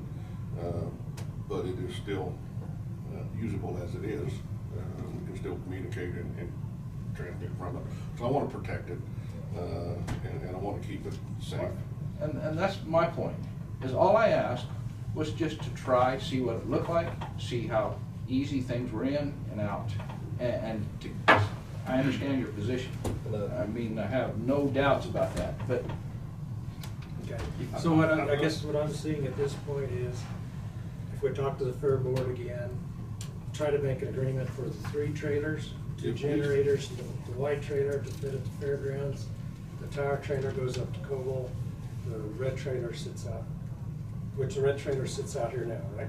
No, it's not out It here. is in this, okay. It is over there. Mr. Chairman, could we just wait to see what we got? I mean, we're talking just guessing The fair, and just. I know the fair board people, and if we You started got- filling it in and then said, okay, see, we have this other trailer and we Yeah, need yeah. this little bit more space, they're probably gonna allow it. Okay, but then does that help the accessibility issue? As long Put it to the as other they're side. easily, I'll say easily, as long as they're accessible without moving every trailer in there to get to one. And I think probably with the 2 doors, we can get them in there one way or the other. But you're gonna have to have room on the west side to operate, so you can To turn go around. out, get in the alleyway with the trailer. Yes, and then. You gotta have some maneuvering there. But my other concern is, I don't know how often they use it. I've been told anywhere from 3 to 6, 7 times a year. Yeah. That they need that building emptied out. Okay, that's gonna take a day before and a day after to put those trailers back. We gotta go over there before, or somebody does, get them all out, and then go over the day after and get them all in. It takes manpower and. Shouldn't take a couple hours to do labor that. and. Well, We're just gonna have to work around it until Yeah. we actually have another building or another one that we can get to. Right, We just have to make it work for Just now. letting you know the repercussions of what it would entail. But if we could get those 3 in there, they would at least be protected. I don't know security of the building, I don't know anything about that, that's not. we were talking about changing locks anyway. I've already discussed that with the fair board. They seemed to be okay as long as they had one key to them that they could access, so it'd almost be like a lockbox key. Okay, I was, so, you know, we can do that by the end of the month. You know, this was, Randy was telling the meeting the other day about moving. I said, let's wait till next week when we've got some decent weather, sunshine, and a little bit warmer versus 0 degrees. And we can go over there and help you, because it's gonna take a couple spotters just to make sure we don't damage anything. They get in the first time. And see how we can get them all set in there, and we've got till the end of the month. This week being a nice weather-wise week would be a good opportunity to do so. so we have to contact the fair board? Yeah, we just can't try to tell them we're gonna do something one day and then not show up and then be late for Right. work. So we set up a coordination between the sheriff, emergency management, and the fair board to get together, to set up a time to meet in person. And I'd like one commission member to be there. Jonah, would you be there? And get the agreement. Right. Anything that we can do in terms of the actual dimensions and what access and that sort of thing we would ultimately have and agree upon. Because it's not a complex agreement, but I need a little. It's not, you know, when. Jonah, I can be there too, you know, most days, I mean, As long as, I don't care if anybody else wants to join me, just only one person. Right. I don't need Tina right now. Right, Meeting. don't let me read that. I mean, if you can't go that day. Yeah. I mean, There'll only be 2 of us there without calling a special meeting. No. But is that agreeable to direct the emergency management, sheriff, commissioner to meet with the fair board over there in person as soon as possible? I would visit with Randy and see what his schedule is Yep. for the week, and get back with you or somebody Yep. that Yep. could, Jonah, and Jonah will could be the make the point of arrangements. contact for the commissioner. Make would the say- visit in person and get the agreement. That way, everybody is face to face. Let's get it resolved. And then let's get back with Brad on the specifications on And as far as what we need for all 4 trailers, how much square footage does that take up total? well, that's what'll help with everybody being. we didn't take much of Oh. the storm side by side, but to pull one out, you gotta have a little room but to yeah, look yeah. on and maneuver. Yeah, I That's know, why they but need to take a look at I was it, trying to see make how it- it fits in. I was trying to expedite it for Brad, Yeah, so that way we're utilizing so many square feet. Even though we may be using 5-foot alleyways that people can overlook, our equipment is only sitting on so many square feet, and then that makes the A little contract easier for easier. me to draw, so it's flexible for you guys. Yeah, we'll try to stay out of that. Keep it I don't want to questions. block it, because I know they have other things that they do in there as well, so. When Commissioner Dahlke asked me to go down there and look this over, I did. I went down and I measured the entire building. I drew out the plans that Mr. Clinton told me that we had to work with. Okay, and he told me the northeast corner. I passed this out to you. That's the dimensions of the building. The actual space that we would have wound up with was 18 feet by 50 feet. That's the northeast corner. And that's big enough to put one trailer and maybe a very small tower trailer, maybe. Because it's got a long piece that hangs out where the lights are on. The block in the top right hand, that's the bathroom. And so we lost 20 feet by just the bathroom. The 4 feet dimension is the 4 feet that we lose because the beams that go out and they get bigger and they're applied with the top of the trailers. So that's the actual piece that we had left. On the far left side, it tells you each of the piece of equipment over there and how long they are. And the command trailer, the generators, and everything else. I got one for you, Sheriff. I apologize. Trailers. 12-foot width doors on the north end, maybe 16 feet on the south end. Those are the door widths we have. But After looking at all that, taking time, I called Jonah and told Jonah this isn't going to work. And he said he was going to talk to Mr. Dahlke, and I believe they did have a conversation about it. Because mathematically, all those trailers would not fit into that one little hole. Even if we didn't use the tower trailer, they just wouldn't fit in. How tall is it? Tower trailer can't fit in there. Huh? We're not talking the tower trailer. I said excluding that. It's still, all of them would fit into that hole. In the piece that he told me to use, okay? Remember, the piece he told me not to use, not what he came back here later and said, oh, we can give you more. Yeah. That's where I And think work we with the all, piece that group that he gets gave. together, Right. everybody's face to face. Right. And we'll get that. The height you asked me, I believe it's 12 feet tall on the trailer. Yeah, on those two, red one and the white one. Right. But your generator trailer is maximum 8 foot, It's 8 feet tall. and then your, the other trailer. The tower trailer, I mean, the light trailer? The light trailer, is it? Maybe 6 feet, 7 feet. 6 to It's 8. again, 6 to 8. it's I light. remember. That's why I thought they would It's a short fit one. against the south, or east wall over here. And then that leaves you the inside for your white one and your red one. And it's just a But- matter but- of trying them and seeing what they do, what they don't do. But at the time, I only had one small piece to work with, and now you guys are telling me I'd possibly have the entire east side, Yeah, which would make it work. That's what I thought we had. I mean, that's from the get-go. Yeah, When they sat right here the other day and said that. that's- Right, but when Jonah told me to go talk to Mr. Clinda, I went to talk to him in the building, and he says, you get the northeast corner. I said, okay, I'll learn to work with it, and I measured the whole thing out, and those are the measurements. Okay. Well, that's what, meeting face to face, we'll find out exactly what is available. And all the parties will be there, hear everything face to face. We can move forward. We have a home for the small stuff, we have a home for the trailer. Hopefully, we can at least get 3 of these trailers in here, if not more, and whatever's left, and we'll even sit out. Yeah, I'll put them over here, type in, and. It's temporary. We just have to do what we gotta do. But storms are coming, so. It's not far away. It's not far away. We want to try getting them in somewhere. I do too, especially, but for, Yep. the interim, we'll get them out, we'll get out of that building and get that cleared out, then we can focus. I know it depends on the situation, Rob, but which one most likely are you gonna pull out first to use in any situation? The big white one now, since we have it, or the red one first? As long as we're dispatching satisfactory from here would be the big white one that emergency management owns. If we lose the dispatch center here, it would be the red one. Yeah, okay. My intention would be to, since the white one would be the big one, the tire trailer's up there, yes, but I'm saying the white one would be the one that I would want to be accessible out the south door at about any time. Yes. Yeah. Then the primaries would be the next one. It will have more utilization. Yeah. It's not a red hammer. Yeah, Absolutely. good enough. I think it'll work, but. But it's not to scale. The little ones are gonna have to go against the east wall. That's why I'm saying the east wall is gonna have to have the east, the little ones. If we can still maneuver a truck Yep. between the wall and the other trailer. Yeah. Okay, I think we have a plan. We'll work on it. Yeah. We have to get one of those things like they move airplanes with. A dolly Oh, a dolly motor. Dolly jack and- That's Then you very can easy. get it out in the alleyway and get it out, Yeah. then hook up to it.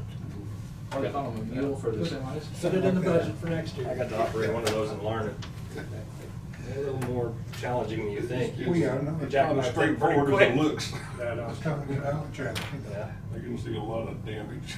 Okay, Yeah. well, thank you for coming in, appreciate it. And Thanks, Rose. hopefully by face-to-face meeting, we'll get a result and it'll all come in place. And then again, when finished, Jonah, contact Brad on the details of getting an agreement. So you're gonna figure out a day that works for the two of you, or afternoon? Yeah, it's gonna be a pretty good time frame. Today, we've got to get them all individually hooked up and moved and put where we need to go. As far as You the- figure a day. As far as the meeting with the fair board. Excuse me. Discuss. Any morning. Okay. If I drag them over here, does that work better? I can meet over there at the building, we can meet here. If they wanna meet at the building, show me exactly Be better to building. what they want, I'd be more than happy to meet somebody over there. Okay. Just trying to accommodate it so it's I think done. tomorrow morning I have a meeting at 8:30 till probably 11. That'll be a little short. I mean, I probably could get them rounded up, but Yeah, that's gonna. Wednesday or Thursday morning, Friday morning. Brad? If I can get something on short notice. Right now, it looks like in and out of even everything you've got over there. No, So just right now, you don't have yes. that kind of easeability right now. Just You took take up some everything out. Tuesday morning, would have been great, except I just. I think it'd be easier to go there at the fair building than what it will be where you're at. She got to like today where she could get that. Simply get in there. And maybe still work around it, try to Close to noon or something on Thursday. One thing I saw was lights above there, so you can make sure that Right. those lights are hang down. I know They are those low. are already They there. are low. It's gonna take a couple spotters before we put them in there, especially the first time. Oh, okay. You said good morning though. She's But coming I in thought to maybe text. if they get in Oh, the way, okay. we're wanting to help them. Yeah, maybe then I have the administrative. Maybe I'd lights just on buy it. for them. Okay. Everybody to lunch. Get them raised out there and get them out of the way. All right. Usually makes people come together. Yeah, Maybe I mean, encourages yeah, more I- participation. All right, let's bring the meeting back into focus. You guys, go ahead and coordinate. We've got the players. We'll work out the date, make the meeting happen. Are you going to get back with us then, Jonah? Yeah. And let us know? I'll talk with them. Let them know the mornings are better than that. Sounds like noon a certain day is probably better for him, so we'll try that. Very good. Thank you again. Welcome. Now, See you later. get through the transition part, then we're going to start thinking about the long-term solution. Right, you know, we can do that, and We'll get there. We'll get there. Thank you. Thank you. All right, Josh is not going to be here for the transfer station part of the business, so we will move into tax sale, review proposals. Anybody have Susan? Hello. I just come to listen. But you had a solution. I don't know, Tina, if you want to lead, or Brad. Hold on a second, I can, oops. We had quite a few responses. I was really pleased. Do you, I didn't, I can put up those responses, I don't have them. The summary sheets were good. Trying to remember what I saved about stuff. Did you?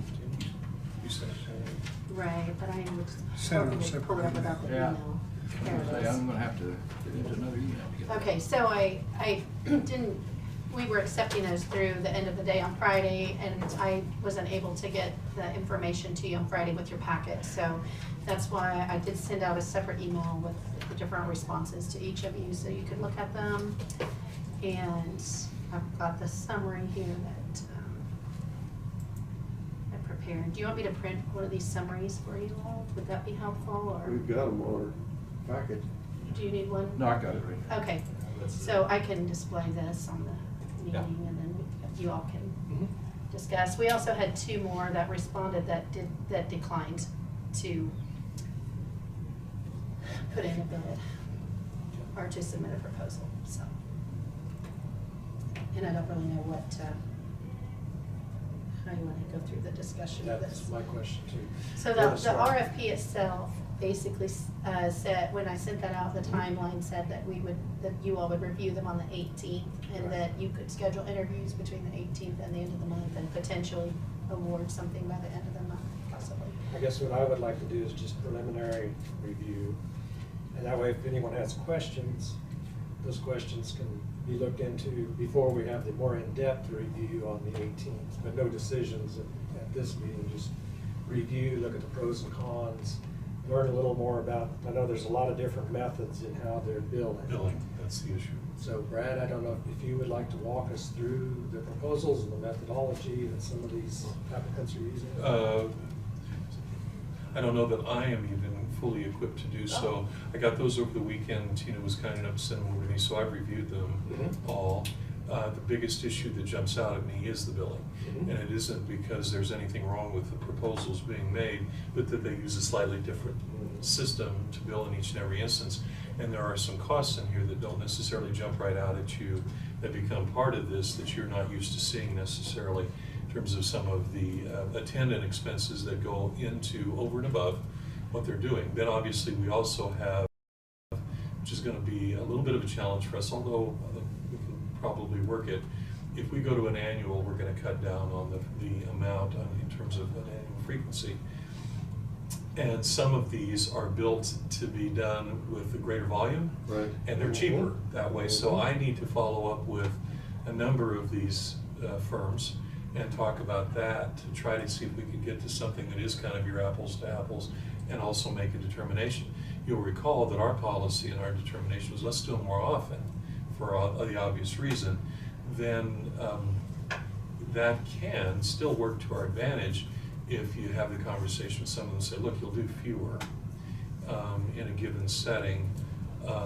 Mobilization costs are kind of fixed, but can you work a fee that's on a smaller number on an annualized basis versus, well, okay, the volume of this, if I do, it'll be 200 per case if it is 50 or more, and anything less than that, I've got, like in several instances, these flat rates.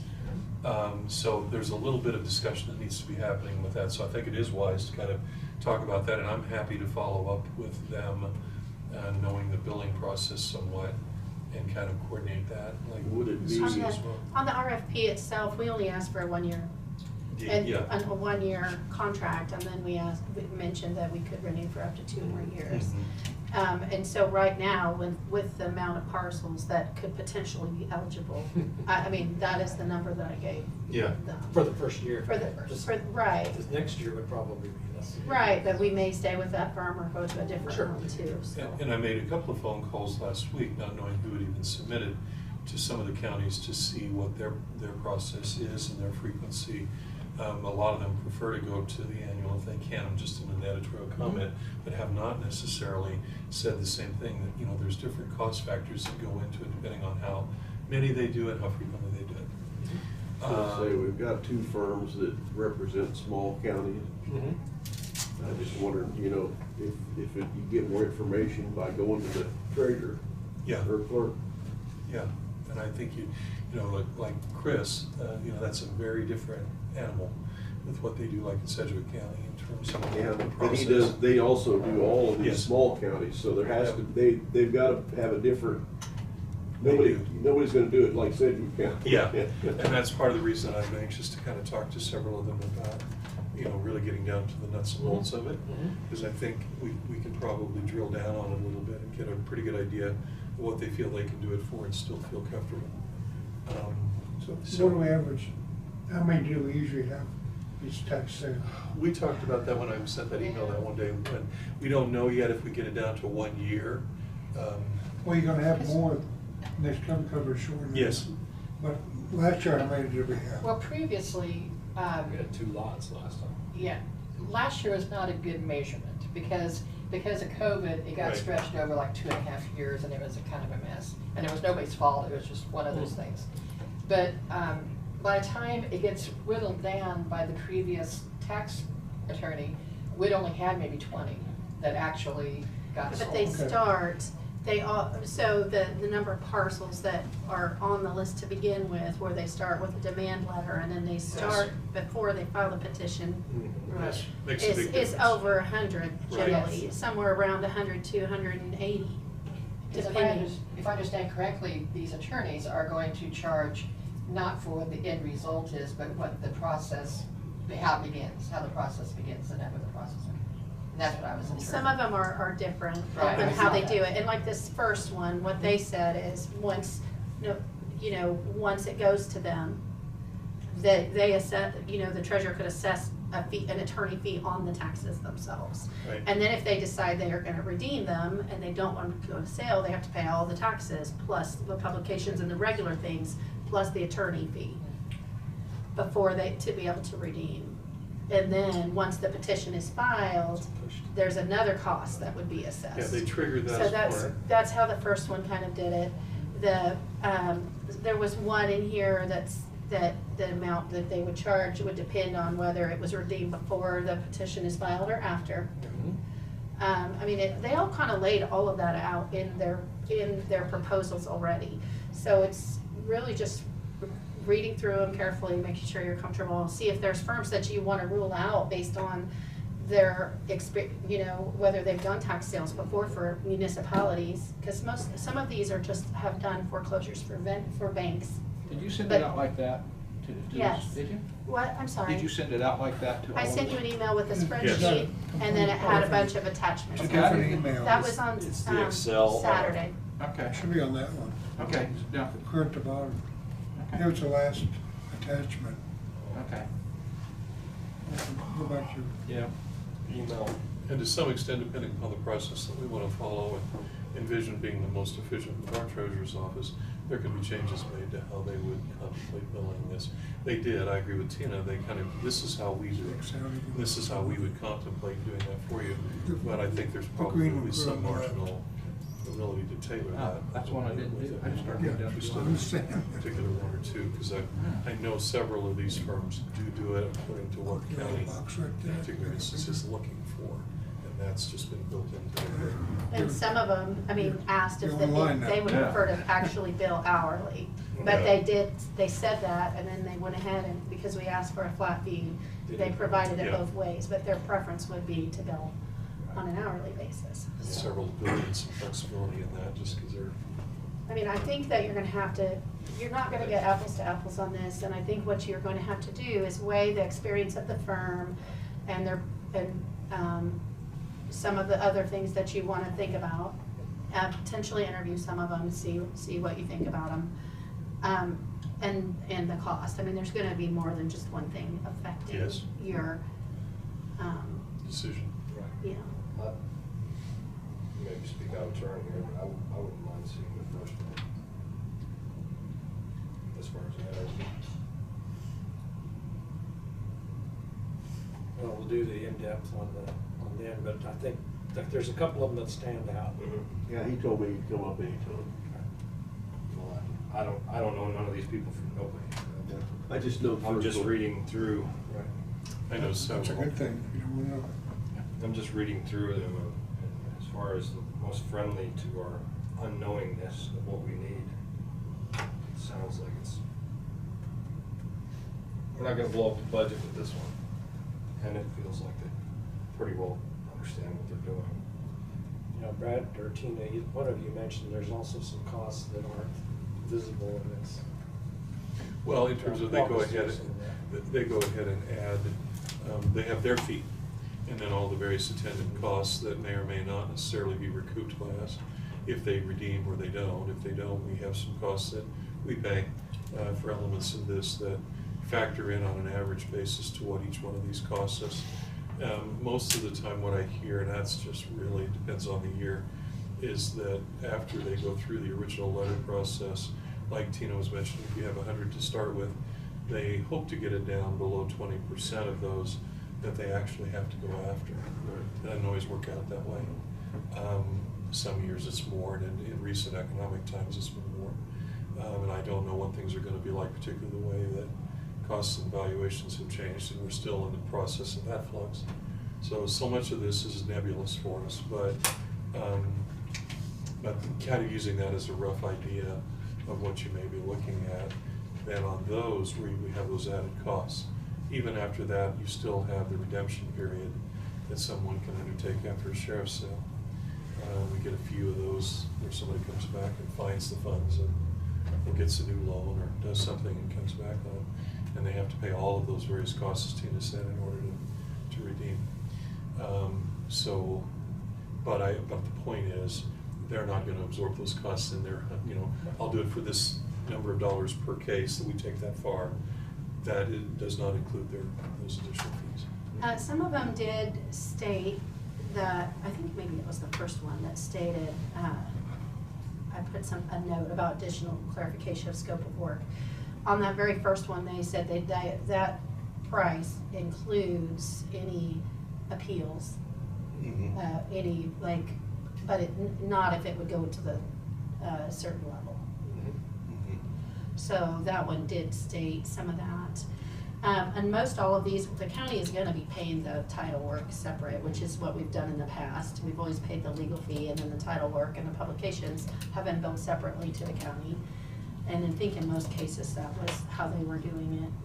Whether they pay it and bill us, or whether we pay the vendor directly, we're still paying it as a separate fee from their legal amount that they're asking for. I'm just aggregating it ultimately in terms of what's it cost us to do one of these, including what we have to pay. And I realize it's going to have a different audit trail, but that does come down. And in the end result, we still have the expense somewhere. So I want to know what it is that we're going to get into.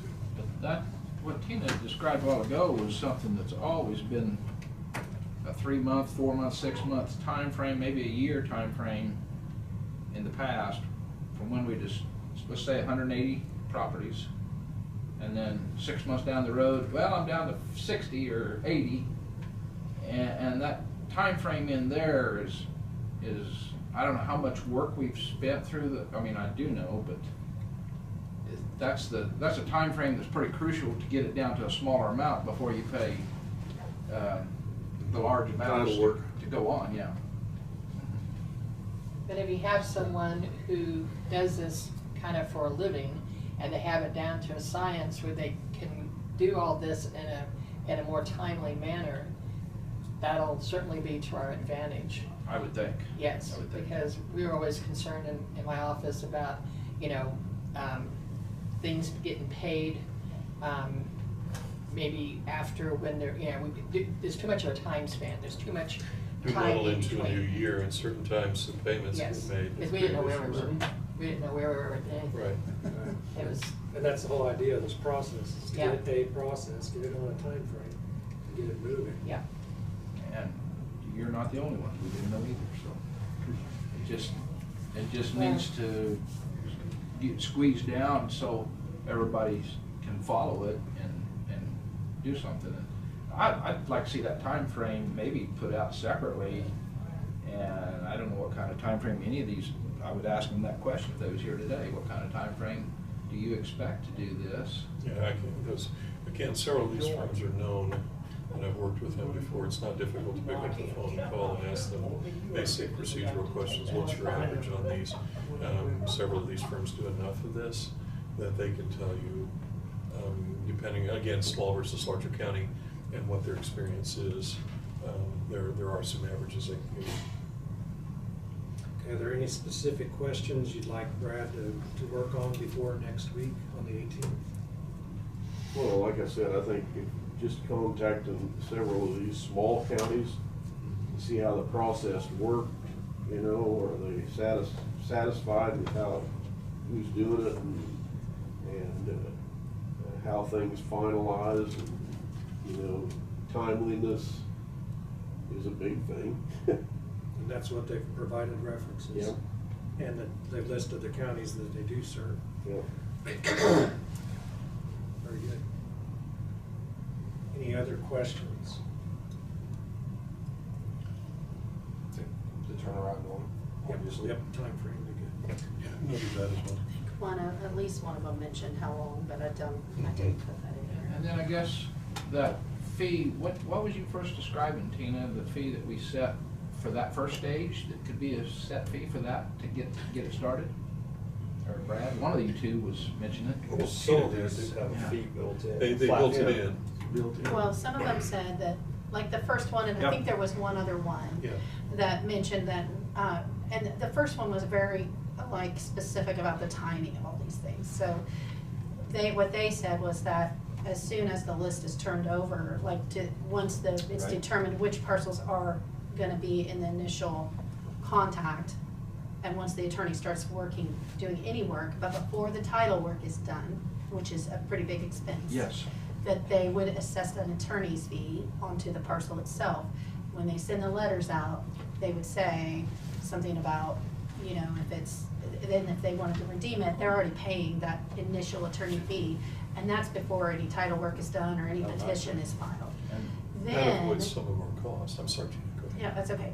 Then, once anything that's not redeemed by that point, That fee goes their up. process then would be, if we move forward with title work, there's a fee assessed for that. If we move forward with the petition being filed, all of those fees are assessed to the taxes at that point, and then if they want to redeem it before it's sold, they are responsible for paying For those all those costs. costs, Yes. right?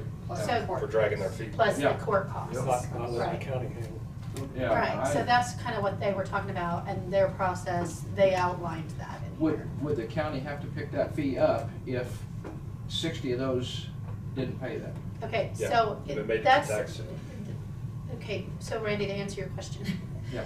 If the people don't redeem their property by paying all the taxes and all these fees before the sale, Okay. then they don't withdraw the property, Okay. then all those fees are still there. Whatever actually goes to the tax sale, we're gonna eat those costs. Okay. And the only way we can Which redeem we those do now. at that, yeah, only way we can redeem those at that point is if, for example, it is a mortgage property, it's a residential structure, and someone has less than 1/3 or more than 1/3 of the total principal paid, they either have a period of 90 days or 6 months within which to redeem. And that redemption must include making the county whole on all of those expenses as well. They're not just wiped off. So you still have the ability, it's just rare. We don't get too many of them at that stage. If they haven't done it by then, they haven't got the wherewithal generally. And so, but this approach provides a little bit of incentive. The quicker I do this, the less I spend. Yeah. And it also keeps us whole as long into the process as possible. So it's a nice way to do it, and if they can attach their fee structure on a sliding scale basis to that, it's also helpful to us. Because if I've only had to do this much, I had to send out a letter.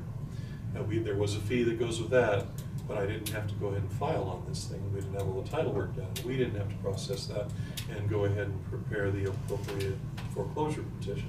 So we're not going to charge us money. I think, I'm just gonna name them as the late bloomers, and I think there's always been a lot of late bloomers when we start this. And I think that if we could, because there may be 80 to 100 late bloomers, and if we can get them to do that before we do anything else, it would be less to us. That's the purpose of the demand letter from an attorney, Yeah. not from the county. Yeah, yeah. I'm There you wondering go. if we could maybe do that, even go a little bit further and do an initial demand letter from the county I agree. before we send it to an attorney. I agree. And outline this and say, depending on which firm you go with, and say, if we Additional don't hear, fees. if you're not unable, if we don't hear from you and you haven't redeemed by this date, this will be turned over to an attorney. At that point, when the attorney receives it, you will be assessed this additional fee will be assessed to your property. That could be and readily et generated cetera. And that's possible. through the Yeah. treasurer's office and myself as the county counselor, if they want to see, okay, well, we really are going to go ahead and do this, we're serious. There's nothing wrong with that, and we have no additional cost. Yeah, Other that than saves stamp. us some money, Right. really, to be able to do it that way. We're gonna have to get them to wake up. Yes, absolutely. That's from what we've done in the past. This letter Especially the have to first be time sent around, out because Yes. you shorten the way up. Yes, yeah, but Because we it, want that, the 30 days to pass, Get people give them by an opportunity surprise. before we Right. turn the list So over. they'll come in and pay 1 year's tax. and there's some shock value in that. I mean, again, you peel off strata Right. of people, Well, if you- depending if you upon, peel off you get a letter from the 15%. county and the county counselor or whatever that says, hey, this is going forward, we're serious, we've got no choice here but to proceed on. If you want to take care of it in the least expensive way possible, now would be your time to act. That has value. I mean, and I think we'll peel off some that way usually, so that's some less that we have to pay for. I guess I'd ask for consensus from the board. I think it's a great idea. Brad and Susan start working on that letter. Yep. Next week, we'll do the more in-depth discussion on selecting the firms and who we want to interview, and get the process rolling as fast as possible. Do you want me to reach out to any of the counties that have been utilizing these folks? Actually, that like the was one of I references? thought Brad was gonna do that. Questions, Brad? Well, okay, so do you want Brad to spend attorney time Well- reaching out for references, or is that something I can do? Yeah. Or, We'll do- let and you then work. if If he you- can do the If you wanna do it, that's. process. I don't have an issue with. Well, I mean, I don't Just care. somebody. I Yeah. wouldn't mind if Tina and Susan didn't, you could throw it between the two of you to call these different Yeah, counties. because we have contacts at the Sure. county level, And then where also- if he needs to do attorney follow-up as far as timeline Right. and process, that seems more appropriate for him to do. Yeah. If- And I also think the He didn't know response his coming phone, too. from other treasurers. Yeah, it might well be a good idea. Yeah, that's kind of what I was thinking. Good source of lead. Gives you a good chance at network too, you know. Yeah. Good contacts. Okay, so the way I understand this is for the references, unlike other counties, that Susan and I will check in. For an initial letter, it's gonna be Brad and Susan. And on the cost timeframe of those issues, I'll take care of that with the firms. Now, it depends on which firm you go with though too, whether they assess, whether they're gonna assess those fees ahead of time, Mhm. like these ones are. Maybe when you're asking them, you can ask them if they have I will. the ability to do that. So I think that's the desire of the commission, is to go with that process. Okay. So, and then Brad's gonna work on the initial letter with Susan and then follow up with the attorneys with regarding I'll let you guys check the process references. and timeframe for service. Okay. Very good. Are there any that you initially wanted to rule out based on your information that you don't need us to follow up with? Or do you want us to follow up with everyone that lists? Well, there's several. And there's one there that, you know, large firm with multiple offices and their experiences in with mortgage companies. I think that could be eliminated. Yeah, there's several I on mean, there. you that I guys would- can let me know next week for sure, I but. think Brad can use his judgment on which, I do not need to contact him. There's probably a couple of them we don't need, the others. You know, if in doubt, I'll check with them. Why not have a first round of 2 or 3 and see if we like first round of 2 or 3 and then. I think there's a couple that stand out. Yep. Probably 2. Yeah, I think it'll come down pretty easily to 2, 3 at the most. Interview over. All right, so move that direction. Thank you, Susan. Thank for coming you. in. And hopefully it'll help everybody. That's right. Hey, Bryce. All right, we're ready for Bryce, Road and Bridge. Afternoon. Afternoon.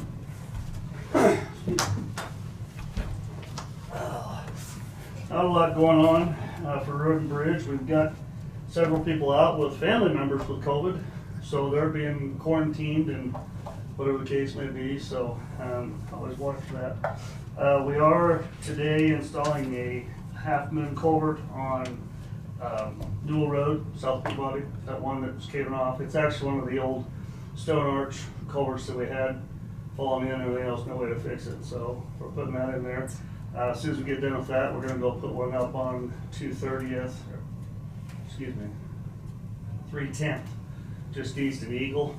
It's a really bad eroded area up there, so we're gonna put one up there too. And then we'll take the hoe down and hopefully finish off the rock on Goldenrod Bridge. So, all over the rock stuff, obviously, to cover those culverts. Looks nice down Goldenrod. What's that? It looks nice down Goldenrod. Yeah.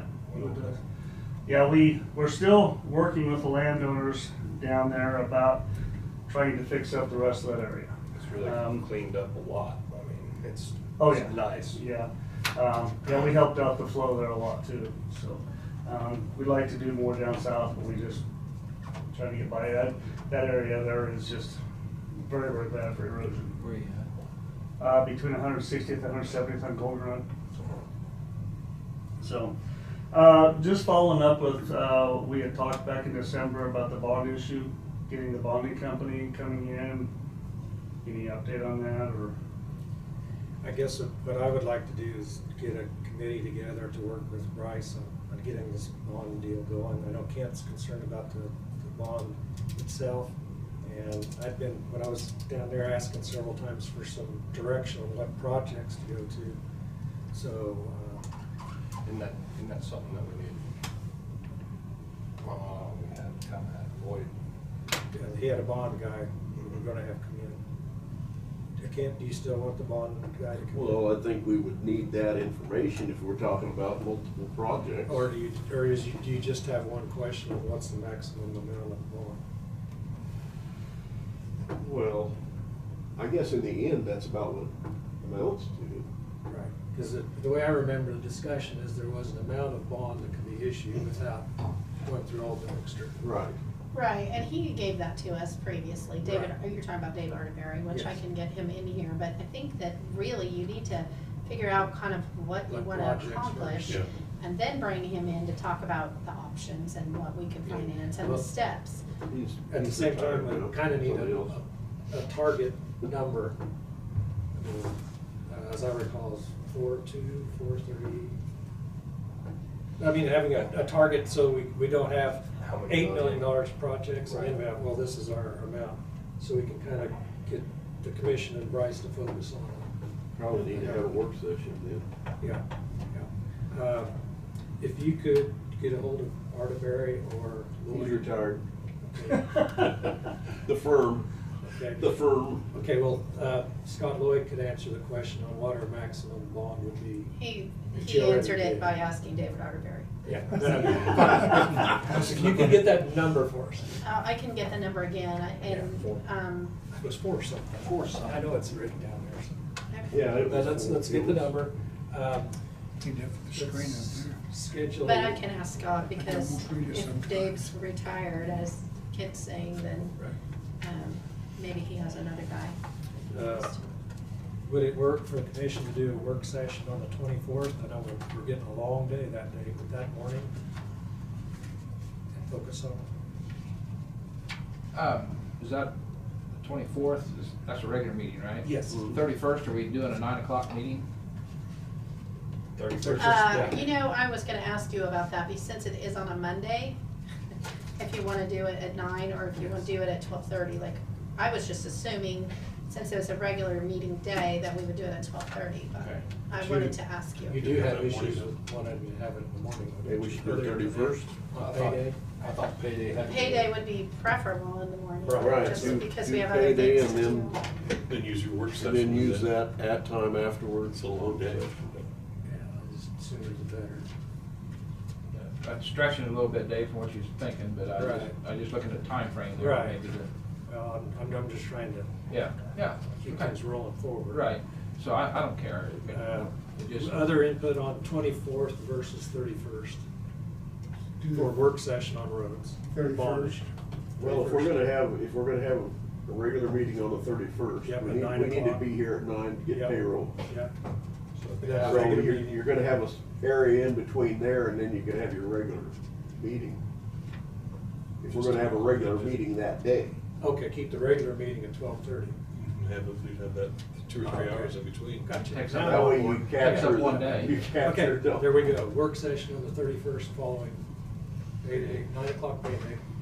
Work session probably 9:30, 10 o'clock. There may not be a need for a regular meeting either.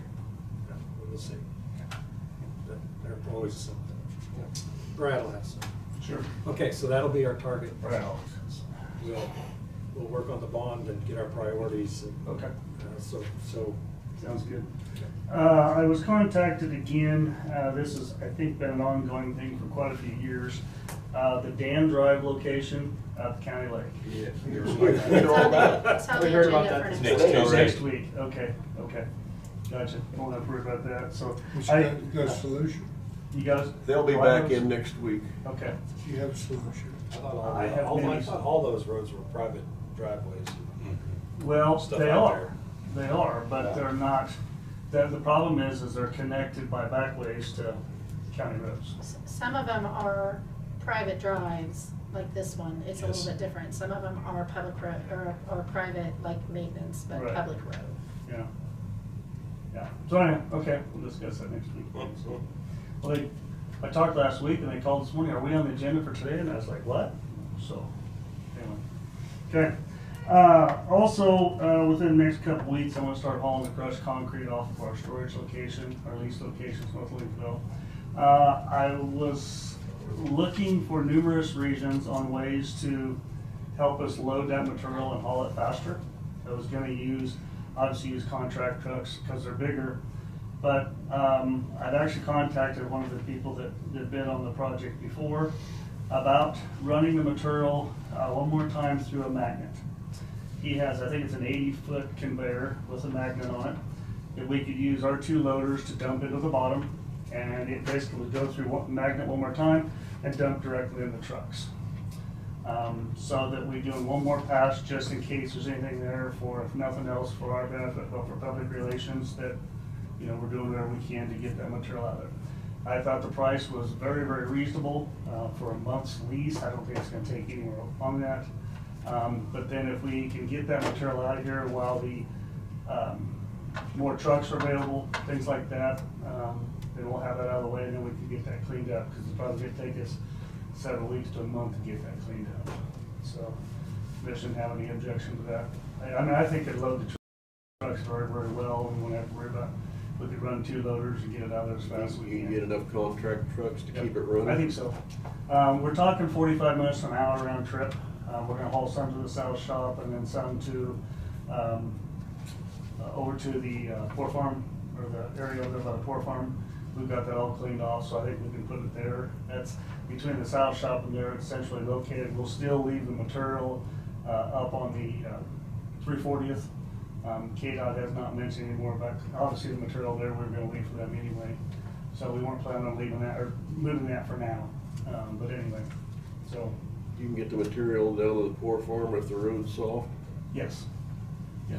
We're rocked and everything else coming in from the, south, another couple hundred feet we could rock, and so I think we'll be all right. Since it's being handled once, it should be the time to run it through magnet. Well, that was my thought, one more time just to verify. I don't think there's gonna be that much in there, but the other thing is I don't wanna run our loaders on what we have out there now as little as possible, because there's so much stuff that's in the ground that's been walked on and tracked on and everything else, so. Mr. Hawking, you have a look? I don't know. Can we remove any stuff off of there if there's a lawsuit against us?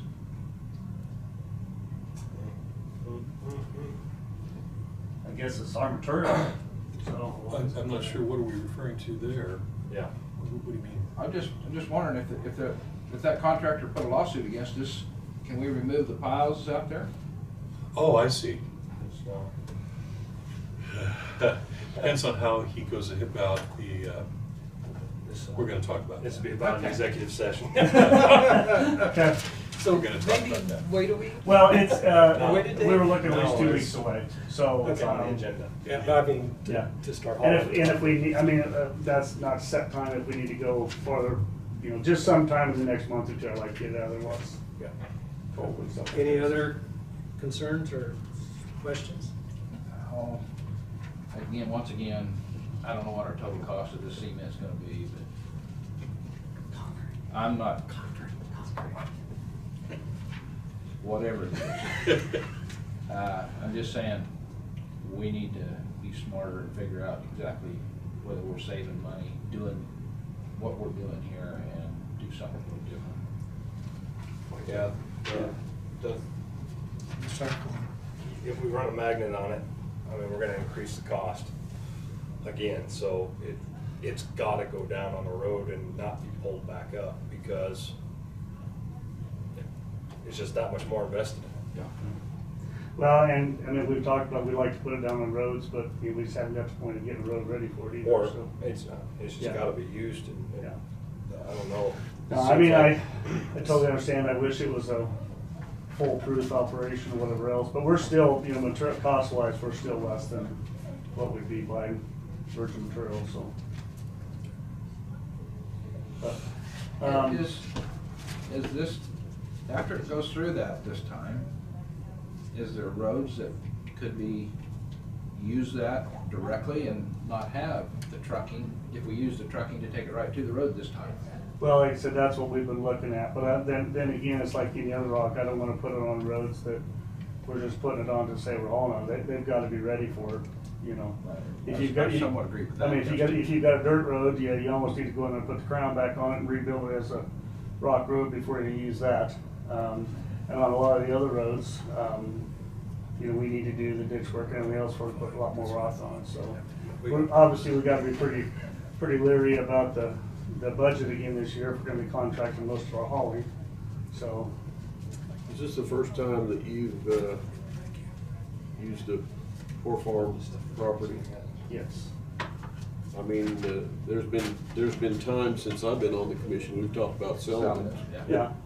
Well, and honestly, until this last year, we went in to remove the trees and stuff like that, and actually we went to work the ground, it really wasn't worth that much anyway. I mean, we obviously. It's had oil on it, it's been a base. Well, they used to mix oil. it had some of that out there, we went in there and disced it all up, and it's recompacted, it's a lot better shape. It looks nice, it does look Yeah. nice. So, anyway, that's all I had as far as my stuff, unless you guys had anything else, or you talking with Brad, or? Need you to stick around here. Okay. Sound good? We get right to it. That figures much. But that concludes your department report. All right, since we have someone present, I'm gonna ask the commission if they're okay moving public forum first. Up to now, is that all right? Mike, do you have any comments? You wouldn't want to hear. Oh, okay. Well, I wanted to at least give you the opportunity. You just in the area? Huh? You were just in the area? Well, I crawled over a feed bunk the other day and I shouldn't have done that. Then we chased out about 7 or 8 trap cattle today on the 4-wheeler for about 3 hours.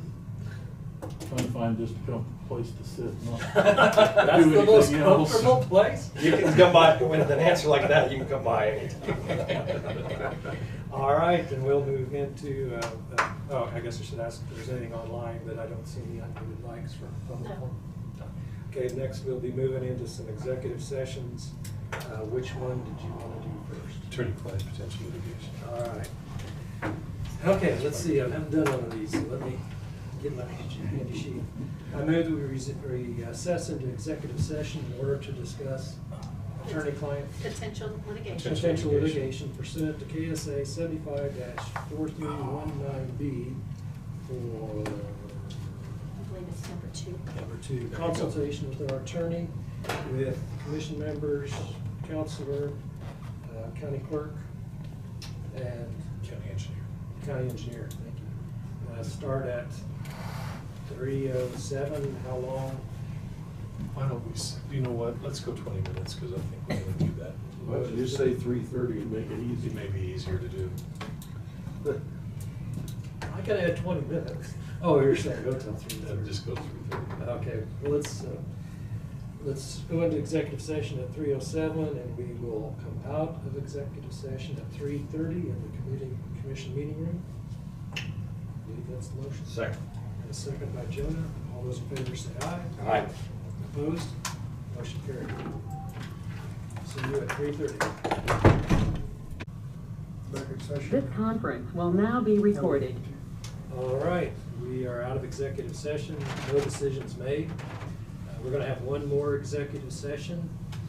I move that we recess the executive session in order to discuss acquisition of property with the county clerk, county councilor, and the commission pursuant to KSA 75-4319B for acquisition of property. Which would be Number 6, is it? No, it's actually 13. Number 6. Oh, excuse me, it's 6. I'm Preliminary sorry. discussion of acquisition I was of reading real about that. estate. So we will go in at 3:35, come out. Apparently 5 minutes is all that's being required. Okay, we'll come out at 3:40. Second. Okay, we got a second by Kent. All in favor, say aye. Aye. Opposed? Motion carried. We'll be back at 3:40. Oh, shoot. Wait, I'm sorry, we're gonna have to repeat that because I didn't have the thing on, so could. Retake? Yes, please. You gotta read the whole motion again. Kills the time. Okay, so we're. This is just breaking you in. We're starting from scratch? So please make your announcement about coming out of session and then, yeah. Yes, we're coming out of executive session, had a little technical difficulty. No decisions were made in that executive session. We will have one more short executive session. I move that we recess into executive session in order to discuss property acquisition pursuant to KSA 75-4319B for preliminary discussion of acquisition of real estate with county clerk, county councilor, commission from 3:45 till 3:40, and we will resume in this building. Follow it. Is there a second? I second it. Kent, second. 3:35. He meant 3:30. 3:35 to 3:40. We have a second. All in favor, say aye. Aye. Opposed? See you at 3:40.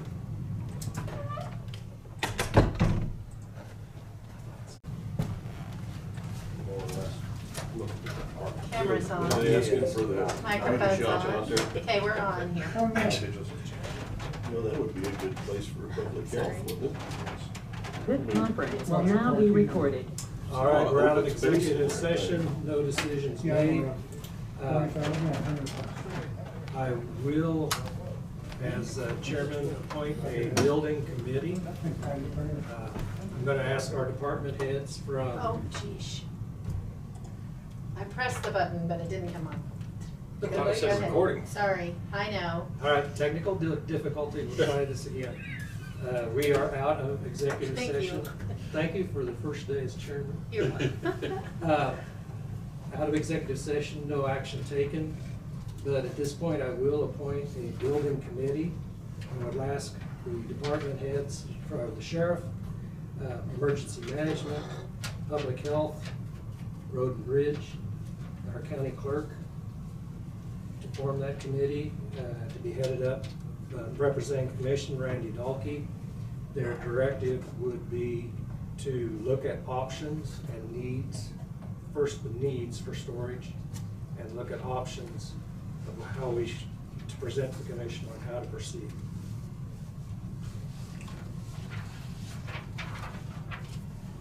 I'm asking if there's any support from the commission, or if there's opposition to. I'll make that motion. Okay, we have a motion from Dave to form a building committee.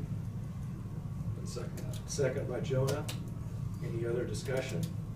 This is an information gathering committee, not a decision-making committee. It is gathering information to bring to the commission. Any other discussion or questions? To meet how often? Hopefully meet as needed. Twice, just to get some information, or 3 times? It may be at least 3 times. Do I have the for Road and Bridge, Emergency Management, Sheriff, Courthouse? Health. Health, that's the other one. Yep, those are our needs. Tina is representing multiple departments in the courthouse. Okay. Motion and second. All those in favor say aye. Aye. Opposed? Motion carried. Anything, I'm sorry, question? Not exactly, but I didn't know if you should include planning and zoning. Yeah. Because they have some That'd be a good space idea. needs too, Thank you. but, I need attorney. if, Just needed. He doesn't want to leave the building. He wants to stay close to the court. I can, Yeah, he's got- work with the courthouse departments, and Well, I mean, I can work I with heard all the something departments, different. but I just didn't know, I I asked mean, him. I mean, Okay. What? No, we heard 2 different things, so. Okay. In response to the question, Tina would represent all departments located in the courthouse. Ask the commission, do you want to include planning and zoning on the planning committee? Yes, because it's not set in stone. I'd say yes, because they're another department we're paying rent on the prison. Dave, would you amend your motion Yes. to include planning commission? And Joni, you seconded it? You accept the change to include planning? Yes. Okay. And we have 7 members, or 7. Got 7 or 6? 1, 2, 3. Got yourself? 6 departments. Oh, 6 departments, yeah. That's what I'm looking for, departments. You'd be the tiebreaker, Randy. Yeah. Yeah. Okay, any questions? This is info gathering, this is no decisions. That's right. This is info No, gathering. no ties to be I'd like broken. to add an agenda item Okay, to the 24th. okay, Public Health Department personnel. yes, Are we on commission comments now? yes. we have, I'm sorry, not quite, because we have this administrative item to do. That has to be approved before you sign. Okay. That hasn't been done, and then I've got all these resolutions, so Never mind. if we could do that before your comment time, that would be Okay, great. sorry, I But- jumped the gun. But as far as the Motion to approve. agenda thing, that's kind of administrative too, so I'm just writing that down. Okay, Okay. we will take It's done then. Dave's comments on an agenda as an administrative item for the 24th. Public health will be on the I agenda. have an administrative item also. Okay, Rural Water District number 1 for the agenda 18.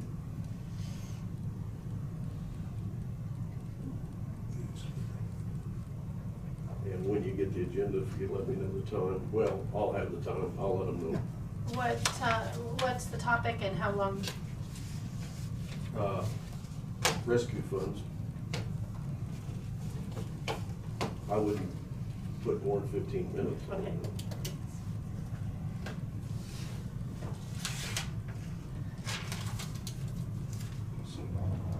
okay, and this is special payroll? That's a special payroll event. Special The payroll. total amount In the is- amount of 937. That's- 85. Yep. Okay, we have a motion by Jonah for a special payroll of $937.85. Is there a second? Second by Kent. Any discussion? If not, all in favor say aye. Aye. Opposed? Motion carried. Then we have our other things to sign. Yep, these are the 4 resolutions for you to The sign. resolutions to sign, but they've already been approved. You've already been, yes. Okay.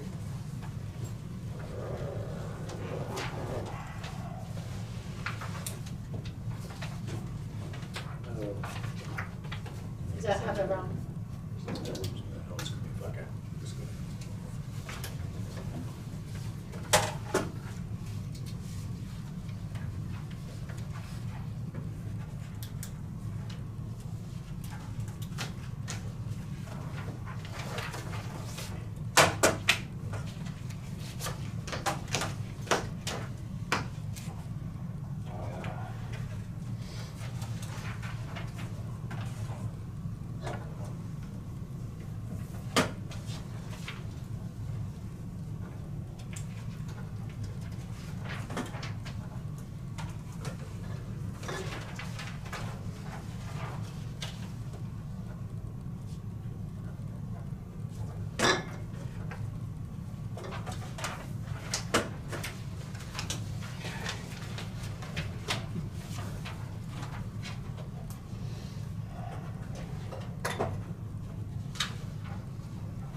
Excuse me.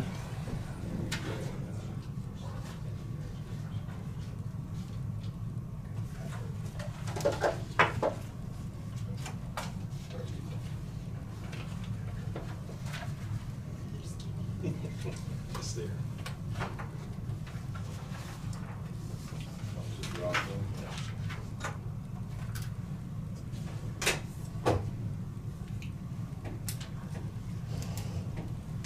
Okay, we got everything signed. All business concluded. Anything else? And just before we wrap up the meeting, I want to thank Tina for many things this year, especially today, the summary on the sale tax proposals. That was awesome. All your work you've done helped make our county better. It's greatly appreciated. And there's a little gift here. I don't know the details of it. I'll let Joe know. But I think this was brought for the commission to fight over, and I think I would elect that it just go to Tina. I think we would all agree. Awesome, thanks. Wrap kittens in it. Oh, by the way, we're doing a fundraiser to get the 2 courthouse kitties fixed. Oh. The donation bucket's on the front counter. I can fix them. I got a can eater. On that note, I move that we Hey, adjourn. I've got one more You got thing. more thing? Okay, Dave. Okay, at the county lake, last, like Wednesday or Thursday maybe, Isaac got a call, and the top 3 guys from Safe Park and Lake from Pratt came out and toured the heated fishing dock. And they were very impressed. They're gonna do an article in the state magazine someday. Yeah. Quarterly magazine. And the fish biology guy was there also. He's never met these guys before. He's worked for 15 years. Park and Lake. He was impressed they were all there for camp. Yep. Heated dock is a withdrawal. And you had wanted to do that ribbon cutting on the 24th, so keep that in mind, 24th at 11:30. Yes. We're making arrangements for that, so. Great. Inviting the governor? Oh, No. sure. We're gonna have cupcakes. Find Yeah. the Attorney General, he is running So, for Friday the governor. 31st, 9:30, and then work session. He probably 9 o'clock. 9 Yeah. o'clock, and Four. then a meeting 12:30. Yes. Okay. Okay. Anything else? Busy day. We'll try one more time, adjourn. I move that we adjourn. Second. Second by Jonah. Randy, All those in say favor something. say aye. Aye. Aye. We are concluded for the day.